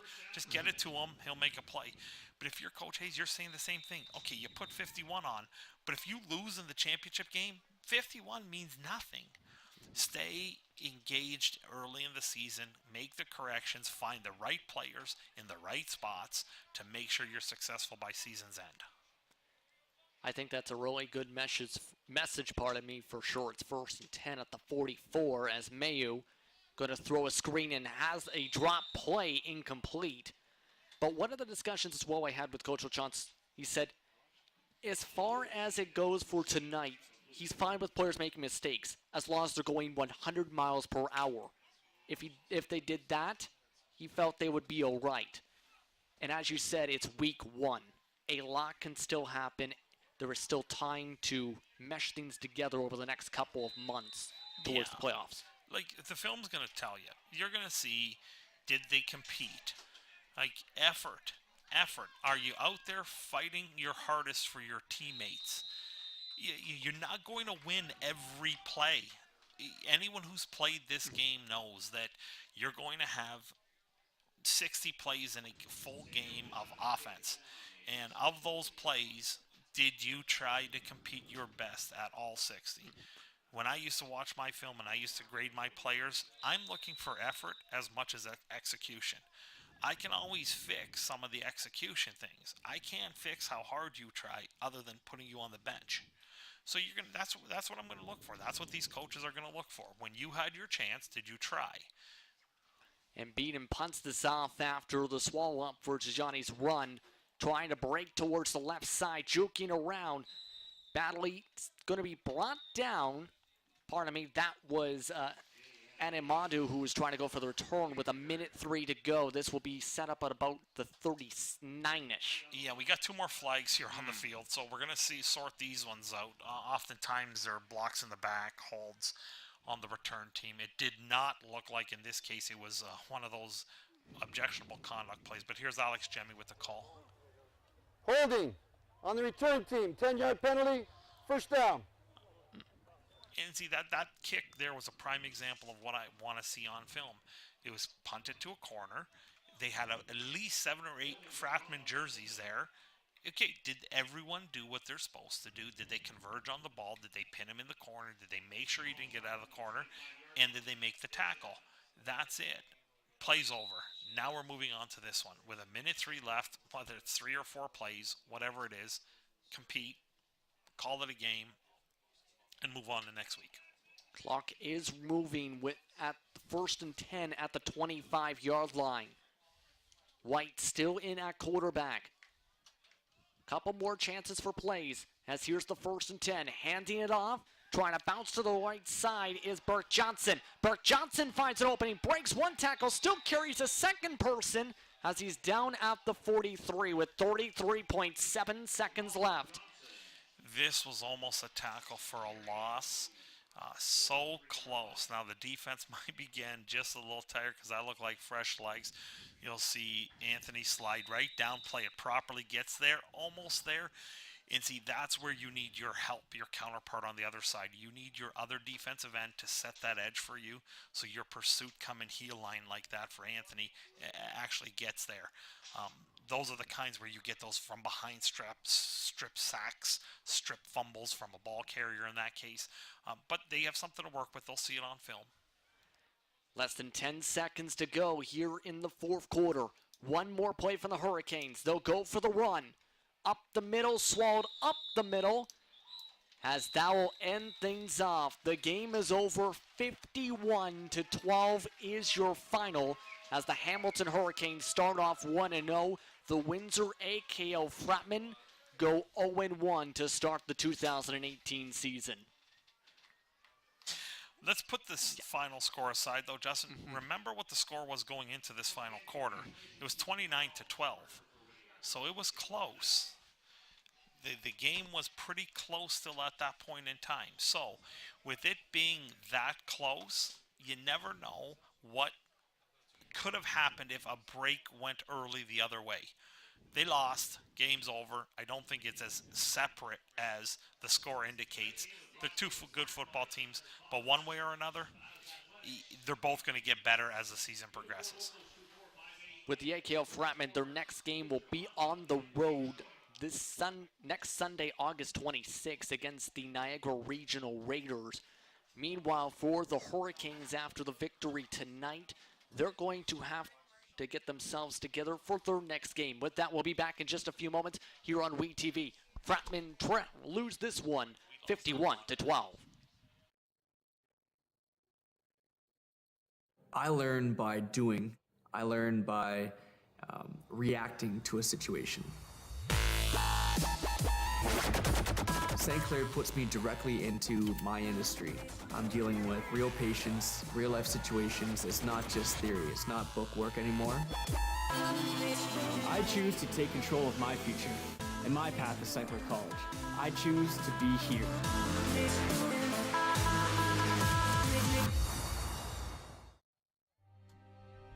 Like our champions, we know what it takes to win. Every day we put on our uniforms and we strive to be the best. Ring after ring, we keep practicing until it becomes second nature.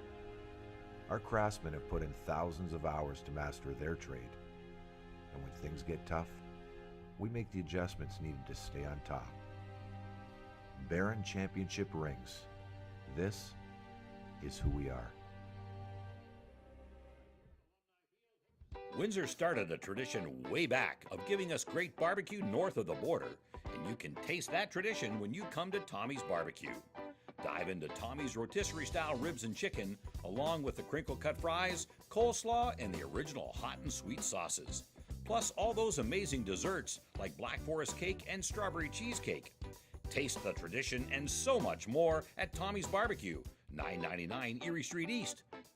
See you there, Windsor. Welcome back to Alumni Field OFC football here on WE TV. Week number 1 is in the books, and the Hamilton Hurricanes come in here and take care of business, defeating the OFC champions, defending champions, AKO Fratmen, 51-12. Head coach Mike Lachance joins us in our post-game report.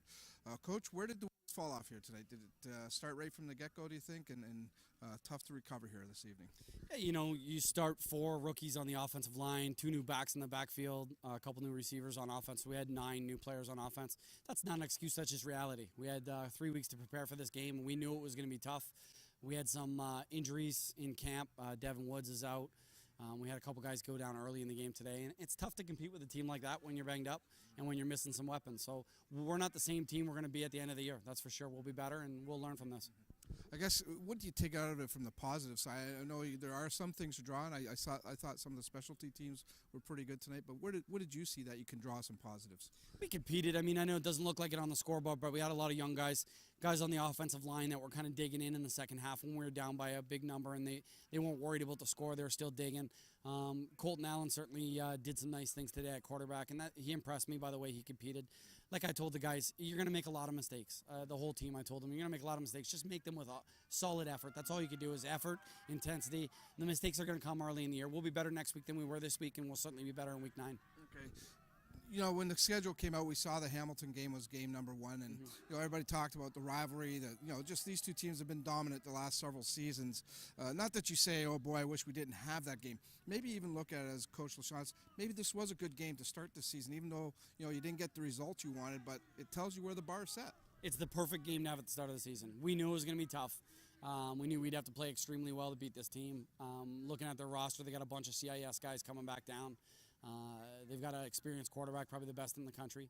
So we knew we were going to have our hands full, but win or lose, you want to play the best. I don't want to play the worst team in the league and feel good about ourselves when we know that that's not reality. We didn't look good in training camp. We didn't look sharp because of all the new bodies, and we're kind of learning. I'm learning guys every day. So I'm learning our two young quarterbacks every day, and they're both going to play a bunch. Dan will play again next week. He made some mistakes early today. He'll learn from those. He'll be better next week. Colton did some positive things, and he had some bad things. He'll learn. He'll be better next week. This whole group's going to be real good. We're super excited about this team. Very athletic team. We had some guys out today that you don't see, but like I said, we're not playing for a championship game today. So Hamilton did not win the OFC final today. We didn't lose the OFC final today. We'll see them again. If we have to play them in Hamilton for the OFC final, we'll win it there. I like it, Coach. Good stuff. I'll let you get in the room with the guys. Good luck next week in Niagara. Thank you very much. Head Coach Mike LaChance, of course, always carrying a positive attitude. It is only week 1. You don't push any panic buttons. You take it, you learn from it. A lot of mistakes here tonight, obviously, but mistakes are a good thing sometimes, folks. Like I said, you learn from them. So 51-12, the final here tonight. Coming up next for the Fratmen, they do hit the road next week. Their first road game of the OFC schedule. They'll travel to Niagara to take on the Raiders. That's a Sunday afternoon game, 2 p.m., and then their next home game comes the following week. It's back on a Saturday night on September 1st. Another great team coming in, another good rivalry game. The Ottawa Sooners always love to play the Sooners. Great rivalry, a lot of history between the Fratmen and the Sooners. So that'll be their next home game on Saturday, September 1st. So that's the story here tonight. The Fratmen lose their season and home opener, 51-12 to the Hamilton Hurricanes. On behalf of everybody here at WeTV, this is Dominic Papa thanking you for tuning in, wishing you a great night. We'll see you all again very soon. Take care, everybody.